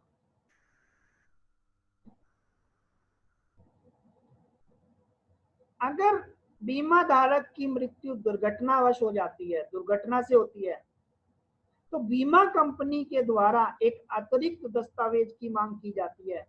उस दस्तावेज को क्या कहते हैं, तहकीकात की रिपोर्ट बोलते हैं। इंक्वेस्ट रिपोर्ट एक्स्ट्रा ली जाती है, बाकी डॉक्यूमेंट तो लगे ही लगेंगे, तहकीकात की रिपोर्ट या इंक्वेस्ट रिपोर्ट अतिरिक्त ली जाएगी। दावा पास होने के 30 दिनों के अंदर अंदर बीमा कंपनी को क्लेम का भुगतान करना ही पड़ेगा। अगर बीमा कंपनी को क्लेम के भुगतान में 30 दिन से ज्यादा देरी हो रही है, तो उस केस में तो बैंक का ब्याज दर प्लस 2% अतिरिक्त देना पड़ेगा। अब इसको समझते थोड़ा सा। तो फॉर एग्जांपल बीमा कंपनी को क्लेम देने में थोड़ी दिक्कत हो रही है, टाइम लग गया, चाहे वो कमी कस्टमर की तरफ से, नॉमिनी की तरफ से क्यों ना हो, और बैंक की ब्याज दर 5% चल रही है, तो जो भी उसकी बीमा राशि है 5 प्लस 2% अतिरिक्त लगाकर, यानी कि 7% का ब्याज देना पड़ेगा बीमा कंपनी को उसकी जो बीमा राशि है उसके ऊपर। उसके बाद एक टॉपिक है या एक होता है सरेंडर वैल्यू। सरेंडर वैल्यू को बोलते हैं समर्पण मूल्य। ये समर्पण मूल्य होता क्या है, अगर मैं पॉलिसी में पहले ही बंद करने का आवेदन कर देता हूँ, पॉलिसी चल रही थी और कुछ समय के बाद मेरे को लगता है 3 साल के बाद मैं कहता हूँ मैं अपनी पॉलिसी को कंटिन्यू नहीं कर रहा हूँ, तो कंपनी क्या करेगी, मेरी पॉलिसी का जो भी पैसा मिलेगा बनेगा सरेंडर चार्जेस काट के वो मेरे को लौटा दिया जाएगा। पॉलिसी के अगेंस्ट मेरे को लोन भी मिल सकता है, ऋण भी मिल सकता है। तो ऋण कितना मिल सकता है पॉलिसी के अगेंस्ट मेरे को, मेरी जो पॉलिसी की सरेंडर वैल्यू है उसका 85% से 90% तक का लोन भी मिल सकता है। अब हम बात करते हैं थोड़ा सा प्रीमियम के ऊपर। प्रीमियम क्या होता है, प्रीमियम किस्त होती है, बीमा की कीमत होती है, जो हम पैसे का भुगतान करते हैं वो प्रीमियम कहलाता है। प्रीमियम जो निर्भर करता है वो कई चीजों पर निर्भर करता है, वो कस्टमर की एज पर निर्भर करता है, वो बीमा राशि पर निर्भर करता है, वो पॉलिसी की समय अवधि पर निर्भर करता है, वो प्रीमियम देने की अवधि पर निर्भर करता है। लेकिन जो प्रीमियम होता है, कुल प्रीमियम होता है, उसको वो नेट प्रीमियम यानी कि शुद्ध प्रीमियम प्लस लोडिंग, लोडिंग मतलब भार, प्रभार, उनको मिलाकर बनता है। तो नेट अगर हम बात करें इसको उलट, net premium is equal to premium minus loading. ये एक फॉर्मूला पूछा जाता है कई बार। बीमा कंपनी की तरफ से मेरे को कुछ प्रीमियम में छूट भी मिलती है। वो छूट किस बिहाफ पे मिलती है, तो प्रीमियम में छूट 2 तरीकों से मिलती है। एक तो होती है अधिक बीमा राशि पर छूट और high sum assured, high sum assured rebate होती है। अगर कोई व्यक्ति ज्यादा का बीमा ले रहा है तो कंपनी क्या करेगी, उसको प्रीमियम में थोड़ा सा रिबेट देती, प्रीमियम में छूट दे देगी। दूसरा जो छूट मिलती है मोड ऑफ प्रीमियम पर छूट। एक पर्सन या 2 लोग एक पॉलिसी ले रहे हैं बीमा कंपनी से, एक मासिक प्रीमियम भुगतान कर रहा है, एक ईयरली प्रीमियम भुगतान कर रहा है, तो ईयरली जो सालाना प्रीमियम का भुगतान कर रहा है कंपनी उसके प्रीमियम में कुछ पैसे की छूट दे देती है। अब बात करते हैं बीमा कंपनियों को एक सोल्वेंसी रेशियो, यानी कि अपनी जो लायबिलिटीज हैं या जो उसके कर्ज हैं या जो उसका देनदारियां हैं उनकी चुका सकने की क्षमता को कहते हैं सोल्वेंसी रेशियो। वो हर समय मेंटेन करके रखना पड़ता है।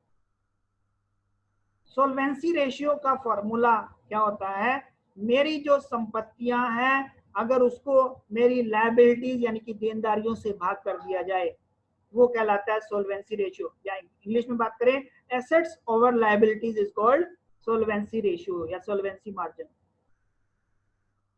तो बीमा कंपनियों को ये एसेट्स और लायबिलिटीज का अनुपात 1.5 का होना जरूरी है। ये सिद्धांत कहता है कि अगर मेरे को 1 रुपए की देनदारी है तो मेरा 1.5 रुपया हर समय मेरे पास अवेलेबल होना चाहिए, मेरे को IRD को शो करना पड़ेगा। फिर एक होता है सरप्लस। सरप्लस को हिंदी में कहते हैं अधिशेष। मेरे एसेट्स या मेरी जो परिसंपत्तियां हैं, कंपनी की परिसंपत्तियां हैं, उसमें से अगर मेरी देनदारियां घटा दी जाए तो क्या कहलाएगा, सरप्लस कहलाएगा, अधिशेष कहलाएगा। अब अधिशेष का कंपनी क्या करती है, कस्टमर को बोनस के रूप में वापस कर देती है। बोनस कितने प्रकार का होता है, बोनस 3 प्रकार का हम बात करेंगे। एक होता है सिंपल रिवर्जनरी बोनस, सरल प्रत्यावर्तनीय बोनस। ये साधारण ब्याज की तरह काम करता है, सिंपल इंटरेस्ट की तरह काम करता है। हर साल फाइनेंशियल ईयर के हिसाब से जो कंपनी को सरप्लस आया वो कस्टमर में डिवाइड कर दिया जाता है। लेकिन एक होता है कंपाउंडेड रिवर्जनरी बोनस। ये जो बोनस होता है, बोनस के ऊपर जब बोनस लगा, मतलब पिछले साल जो बोनस दिया था वो मेरी बीमा राशि में जोड़कर अगले साल का बोनस निकाला जाता है, तो वो कहलाता है कंपाउंडेड रिवर्जनरी बोनस। इसको चक्रवर्ती ब्याज की तरह कैलकुलेट किया जाता है। एक होता है टर्मिनल बोनस, आवधिक बोनस। ये पॉलिसी की समाप्ति पर या क्लेम आने पर मिलता है, लेकिन ये हर साल डिक्लेयर नहीं होता, बीच में कभी भी डिक्लेयर हो जाता है। ठीक है, अब हम बात करते हैं आगे कि कुछ इंपॉर्टेंट से क्वेश्चंस हैं कि जीवन बीमा अधिकतर बेचा जाता है, खरीदा नहीं जाता। यानी कि इनिशिएट, शुरुआत किसकी तरफ से की जाती है, बेचने वाले की तरफ से की जाती है। इसलिए कहा जाता है जीवन बीमा अधिकतर बेचा जाता है, खरीदा नहीं जाता। क्वेश्चन में कई बार मिलेगा, बौद्ध धर्म ने कहा है किसी के साथ ऐसा व्यवहार मत करो जिसे आप अपने लिए नहीं चाहते। मतलब एथिकल ग्राउंड पे कुछ क्वेश्चन पूछे जाते हैं कि don't hurt others which pains yourself.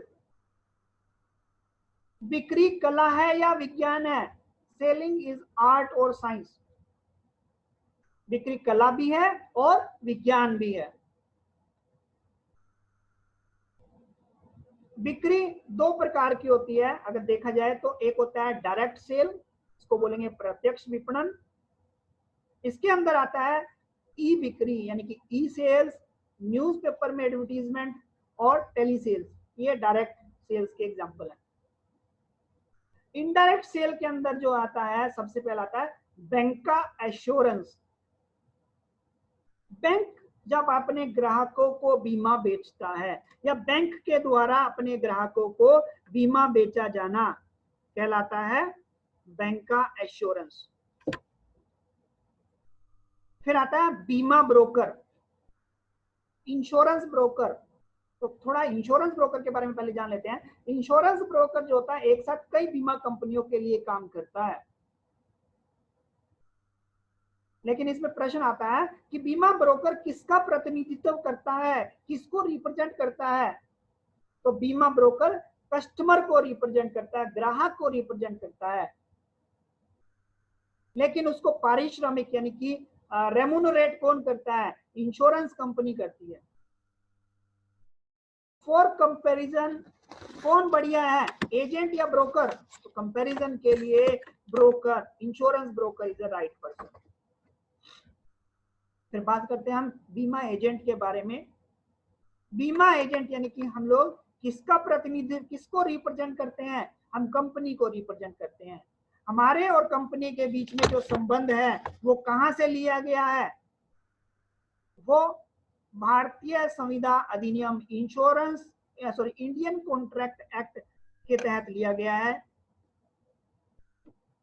बीमा एजेंट बनने के बारे में बनाने के बारे में प्रावधान कहां पे लिखे हुए हैं? सेक्शन 42 बीमा अधिनियम 1938 के सेक्शन 42 ऑफ इंश्योरेंस एक्ट के अंदर प्रोविजन, इंश्योरेंस एक्ट 1938 के अंदर प्रोविजन है कि हम बीमा एजेंट बना सकते हैं। बीमा एजेंट बनाने के लिए कम से कम कितनी आयु होनी चाहिए? 18 वर्ष होनी चाहिए। बीमा एजेंट बनने के लिए कितने घंटे की ट्रेनिंग अनिवार्य है? 25 घंटे की IC38 की ट्रेनिंग लेना अनिवार्य है। बीमा एजेंट को कितना कमीशन मिल सकता है? बीमा एजेंट को अधिकतम प्रथम वर्ष का अधिकतम कमीशन 35% से अधिक नहीं मिल सकता। ग्राहक से पूछने के बाद ग्राहक अगर मेरे से पूछता कमीशन के बारे में तो मेरे को कमीशन का बताना पड़ेगा ग्राहक को। लेकिन बीमा अधिनियम 1938 की धारा 41 कहती है, 41 कहती है कि बीमा में बीमा पॉलिसी की कमीशन में कोई छूट नहीं दी जा सकती। अगर कोई व्यक्ति कमीशन छोड़ता हुआ पकड़ा गया, कमीशन लौटाता हुआ पकड़ा गया तो उसका लाइसेंस रद्द कर दिया जाएगा। अगर लाइसेंस रद्द हो जाता है, चाहे वो कमीशन छोड़ने से हो, चाहे वो गलत व्यवहार करने की वजह से हो या चीटिंग करने की वजह से हो, तो अगले 5 सालों तक वो किसी भी कंपनी के साथ कार्य नहीं कर सकता। अगर लाइसेंस जो कंपनी ने प्रोवाइड किया है वो फट जाता है, गुम हो जाता है, तो बीमा कंपनी उसको डुप्लीकेट लाइसेंस इशू करके देगी। उसके लिए 50 रुपए के चार्जेस लिए जाएंगे। लेकिन बात आती है बीमा एजेंट को लाइसेंस जो है कौन इशू करता है? पहले IRDA के द्वारा लाइसेंस इशू किया जाता था 3 साल के लिए, लेकिन अब जो है बीमा करता यानी कि बीमा कंपनी के द्वारा अपॉइंटमेंट लेटर इशू किया जाता है आजीवन के लिए, मतलब संपूर्ण जीवन के लिए। एक बार लाइसेंस अपॉइंटमेंट लेटर इशू हो जाएगा, उसके बाद वो रद्द नहीं होगा। उसके बाद बिक्री प्रक्रिया के बारे में जानते हैं हम थोड़ा सा। बिक्री प्रक्रिया के कुछ स्टेप्स हैं जो पालना करना होता है हमें as an advisor, as an financial agent advisor. तो बिक्री प्रक्रिया का सबसे पहला स्टेप क्या होता है? उसको बोलते हैं प्रोस्पेक्टिंग। प्रोस्पेक्टिंग को हिंदी में पूर्वेक्षण का नाम दिया जाता है। तो प्रोस्पेक्टिंग होती क्या है? बीमा के संभावित ग्राहकों की लिस्ट तैयार करना। जो मेरे भविष्य में ग्राहक कस्टमर हो सकते हैं, उनकी लिस्ट तैयार करना कहलाता पूर्वेक्षण। अब ये लिस्ट कहां से बनेगी? वो 3 सोर्स रहेंगे उसके लिस्ट के। सबसे पहला कहलाएगा नेचुरल मार्केट। नेचुरल मार्केट को हम नाम देते हैं स्वाभाविक बाजार का। मेरे near and dear friends, relatives, वो सारे किसमें आ जाते हैं? मेरे स्वाभाविक बाजार में आ जाते हैं। तो सबसे ज्यादा मेरे को काम कहां से मिलेगा? मेरी नेचुरल मार्केट से मिलेगा। उसके बाद आता है संदर्भ। संदर्भ बोले तो रेफरेंस मार्केट। फिर आता है तीसरे नंबर पे कोल्ड कॉलिंग। क्वेश्चन आता है कि कोल्ड कॉलिंग किसे कहते हैं? तो ध्यान से सुनिएगा। अजनबी अनजान व्यक्ति से बिना किसी पूर्व सूचना के मिलना। To meet an unknown person unannounced is called cold calling. उसके बाद जो रहेगा एक बोलेंगे फैक्ट फाइंडिंग। तथ्यान्वेषण करना किसे कहते हैं? तथ्यान्वेषण के 3 स्टेप होते हैं, फैक्ट फाइंडिंग के 3 स्टेप होते हैं। सबसे पहले तो ग्राहक की जरूरतों की पहचान की जाती है उसके अंदर।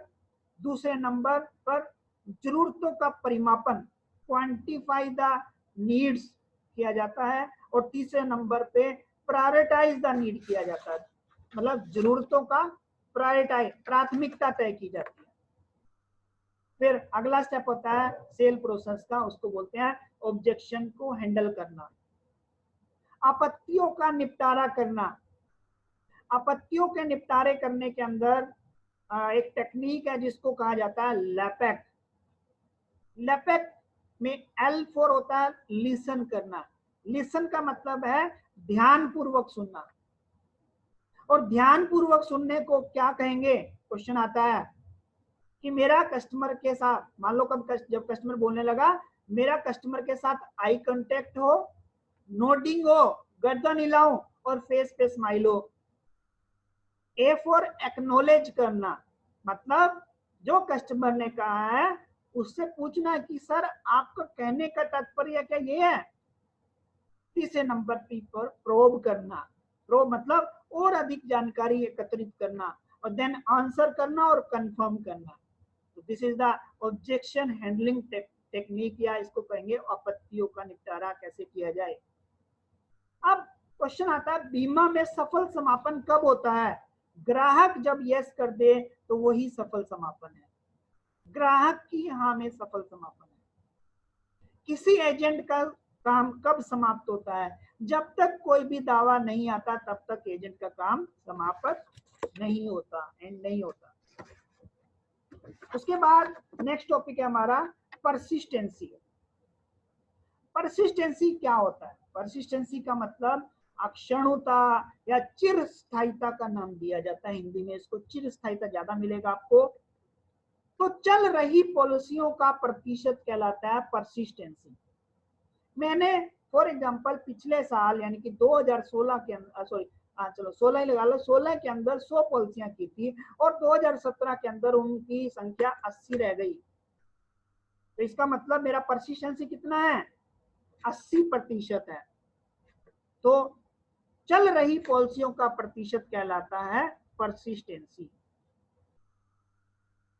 अगर मेरी परसिस्टेंसी कम हो जाती है तो मेरे को यानी कि एज एन एडवाइजर मेरे को लाभ होगा, नुकसान होगा? तो ऑब्वियस सी बात है नुकसान होगा। क्या नुकसान होगा? मेरी रिन्यूअल कमीशन की हानि हो जाएगी। कंपनी को क्या नुकसान होगा? कंपनी के राजस्व कम हो जाएंगे, प्रॉफिट्स कम हो जाएंगे। देखिए 1 जुलाई 2014 से पहले परसिस्टेंसी के लिए या चिर स्थायित्व के लिए कोई नियम लागू नहीं था, कोई गाइडलाइन नहीं थी। लेकिन 1 जुलाई 2014 को IRDA के द्वारा सभी बीमा कंपनियों को परसिस्टेंसी के लिए गाइडलाइन इशू कर दी गई। तो नेक्स्ट है हमारा कि शिकायत, यानी कि अगर कस्टमर को कंप्लेंट करना है, शिकायत करनी है, तो वो कहाँ अप्रोच कर सकता है? तो कंप्लेंट के लिए सबसे पहले, वैसे तो कहीं भी जा सकता है, लेकिन पहला टॉपिक हमने लिया है IGMS। तो IGMS में अप्रोच कर सकता है। ये IGMS का पूरा नाम पूछा जाता है वहां पर कि IGMS का पूरा नाम बताइए। तो IGMS का पूरा नाम है इंटीग्रेटेड ग्रीवियंस मैनेजमेंट सिस्टम। दूसरा IRDA में अप्रोच कर सकते हैं। IRDA में अप्रोच करने के लिए मेरे पास 3 साधन है। एक तो है टोल फ्री नंबर 155255, दूसरा ईमेल आईडी के द्वारा भी IRDA में अप्रोच किया जा सकता है, तीसरा IGMS के द्वारा भी मैं IRDA में कंप्लेंट कर सकता हूँ। फिर आती है बारी कंज्यूमर फोरम की, उपभोक्ता मंच की। सन 1986 के अंदर भारत सरकार के द्वारा एक कोपा एक्ट लाया गया। कोपा का मतलब है कंज्यूमर प्रोटेक्शन एक्ट 1986, 1986 के अंदर। तो कोपा एक्ट जो कहता है उसके अंतर्गत जो है 3 स्तर बनाए गए, 3 लेवल बनाए गए। तो पहला लेवल कहलाया डिस्ट्रिक्ट लेवल, जिला स्तर। तो जिला स्तर पर कितने रुपए की शिकायत कर सकते हैं, या जिला स्तर की शक्तियां कितने रुपए की हैं? तो 20 लाख रुपए तक की शक्तियां जिला स्तर के पास हैं, यानी कि जिला स्तर में हम 20 लाख तक की शिकायत कर सकते हैं। दूसरा आता है राज्य स्तर। राज्य स्तर में हम 20 लाख से लेके 100 लाख तक की शिकायत कर सकते हैं, यानी कि इसको राज्य स्तर को स्टेट कमीशन का भी नाम दिया जाता है। फिर आता है नेशनल लेवल या नेशनल कमीशन। नेशनल कमीशन की जो पावर्स हैं वो अबव 1 करोड़ रुपए की। उपभोक्ता मंच में शिकायत जो है 2 सालों तक की जा सकती है, इसके बाद यहाँ पे शिकायत नहीं की जा सकती। फिर आता है इंश्योरेंस ओम्बड्समैन, बीमा लोकपाल में भी हम शिकायत कर सकते हैं। बीमा लोकपाल के जो दफ्तर हैं वो इस समय 17 हैं, 17 प्लस हो चुके हैं। बीमा लोकपाल के सभी जो दफ्तर हैं या जो ऑफिसेज हैं वो अपने अपने टेरिटरी एरिया में काम करते हैं, यानी कि सभी जो ऑफिसेज हैं उनका अपना क्षेत्राधिकार है। बीमा लोकपाल में शिकायत केवल 20 लाख तक की जा सकती है। शिकायत जो होगी वहां लिखित में होगी, कोई फीस चार्ज नहीं की जा सकती। बीमा लोकपाल में शिकायत सीधी सीधी नहीं जा सकती, मतलब सबसे पहले मेरे को बीमा कंपनी में जाना पड़ेगा शिकायत करने के लिए। बीमा कंपनी अगर शिकायत को रिजेक्ट कर देती है तो उसके 30 दिन से लेके 1 साल तक मैं बीमा लोकपाल में अप्रोच कर सकता हूं। फिर बीमा लोकपाल मेरी शिकायत पर अवार्ड पास करता है। वो अवार्ड मैक्सिमम 90 डेज के अंदर अंदर पास करता है, 90 दिनों के अंदर अंदर पास करेगा। अब जो बीमा लोकपाल अवार्ड पास करेगा उसका जो निर्णय होगा, इसका मतलब वो केवल बीमा कंपनी के लिए बाध्यकारी होगा, यानी कि इंश्योरेंस कंपनी को वो मानना ही पड़ेगा अगर कस्टमर यस कर देता है। अवार्ड आने के बाद, यानी कि जो फैसला है वो आने के बाद बीमा कंपनी को जो दावे का भुगतान है वो 15 दिनों के अंदर अंदर करना आवश्यक है। राइट। फिर बात करते हैं हम मनी लॉन्ड्रिंग के ऊपर। मनी लॉन्ड्रिंग बोले तो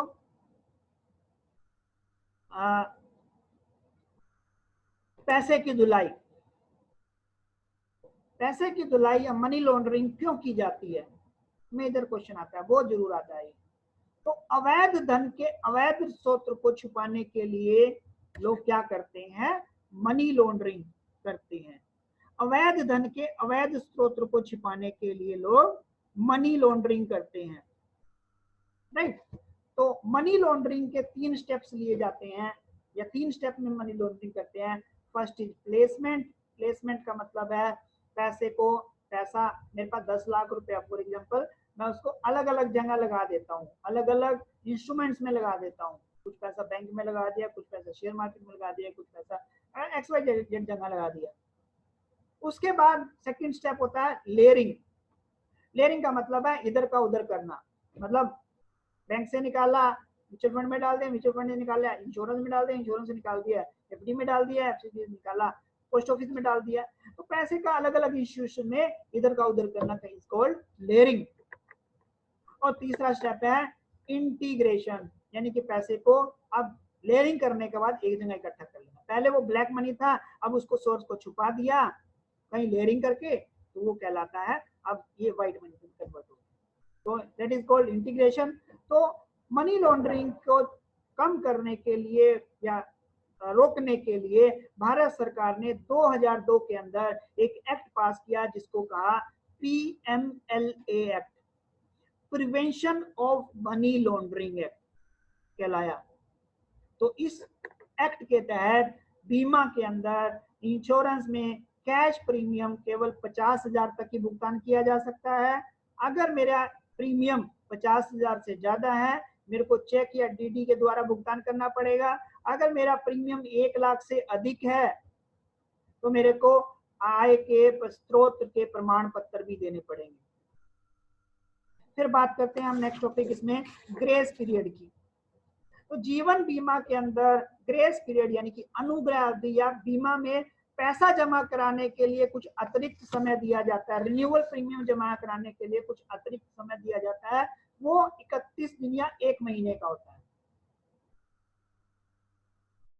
तो इसको एक एग्जांपल से समझते हैं। मेरे को किसी पॉलिसी के अंदर 10,000 रुपया प्रीमियम देना है और 2 लाख रुपए का मेरा बीमा है। और मेरे को वो पैसा जो जमा कराना अगले साल 30 मार्च तक जमा कराना है। अगर मैं पैसा 30 मार्च तक जमा नहीं करा पाता तो मेरे पास 30 अप्रैल तक का समय रहेगा पैसा जमा कराने के लिए, यानी कि 30 मार्च से लेकर 30 अप्रैल तक का समय जो है वो ग्रेस पीरियड कहलाएगा, अनुग्रह अवधि कहलाएगा, या अतिरिक्त समय कहलाएगा प्रीमियम जमा कराने के लिए, रिन्यूअल प्रीमियम जमा कराने के लिए। रिन्यूअल प्रीमियम जमा, ये ग्रेस पीरियड का फायदा क्या होगा कि अगर भगवान ना करे ग्रेस पीरियड में डेथ हो जाती है, यानी कि 1 महीना 31 दिन के अंदर डेथ हो जाती है, तो उस केस में बीमा कंपनी मेरे को बीमा राशि में से जो देय प्रीमियम था, यानी कि 2 लाख में से 10,000 घटाकर 1,90,000 रुपया मेरे परिवार को या मेरे नॉमिनी को पे कर दी। यानी कि अनुग्रह अवधि के दौरान अगर मृत्यु हो जाती है, बीमा राशि में से देय प्रीमियम घटाकर भुगतान कर दिया जाएगा। और यदि अनुग्रह अवधि में भी प्रीमियम जमा नहीं करा पाए, मतलब जो टाइम दिया था उसमें भी जमा नहीं करा पाते हैं पैसा, तो पॉलिसी लैप्स हो जाएगी, मतलब व्यक्तिगत हो जाएगी पॉलिसी। और अगर पॉलिसी लैप्स हो गई तो उसको फिर हमें क्या कराना पड़ेगा, दोबारा से पुनर्जीवित कराना पड़ेगा, दोबारा से रिवाइव कराना पड़ेगा।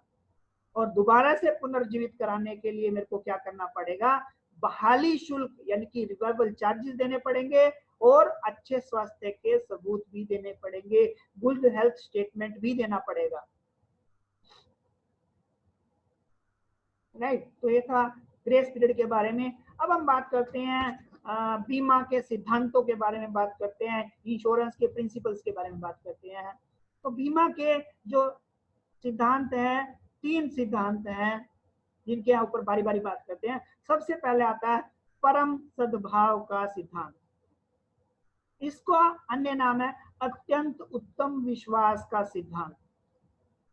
इंग्लिश में इसको अटमोस्ट गुड फेथ या अब्रेमा फाइट्स का नाम दिया जाता है। ये चारों ध्यान देने योग्य बात योग्य चीजें हैं या कुछ नाम है, इनमें से कुछ भी पूछ सकता है, चाहे वो परम सद्भाव का सिद्धांत है, अत्यंत उत्तम विश्वास का सिद्धांत है, अब्रेमा फाइट या अटमोस्ट गुड फेथ। ये सिद्धांत कहता है कि पॉलिसी लेते समय या प्रस्ताव पत्र में आधारभूत तथ्यों का प्रकटीकरण करना आवश्यक है।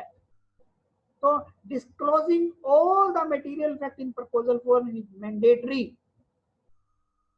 लेकिन अगर कोई आदमी यदि गलत बयानी मिस रिप्रेजेंटेशन कर देता है तो पॉलिसी को शून्य कर दिया जाएगा, शून्य करने संविदा में कन्वर्ट कर दिया जाएगा, वोडेबल कॉन्ट्रैक्ट में कन्वर्ट कर दिया जाएगा।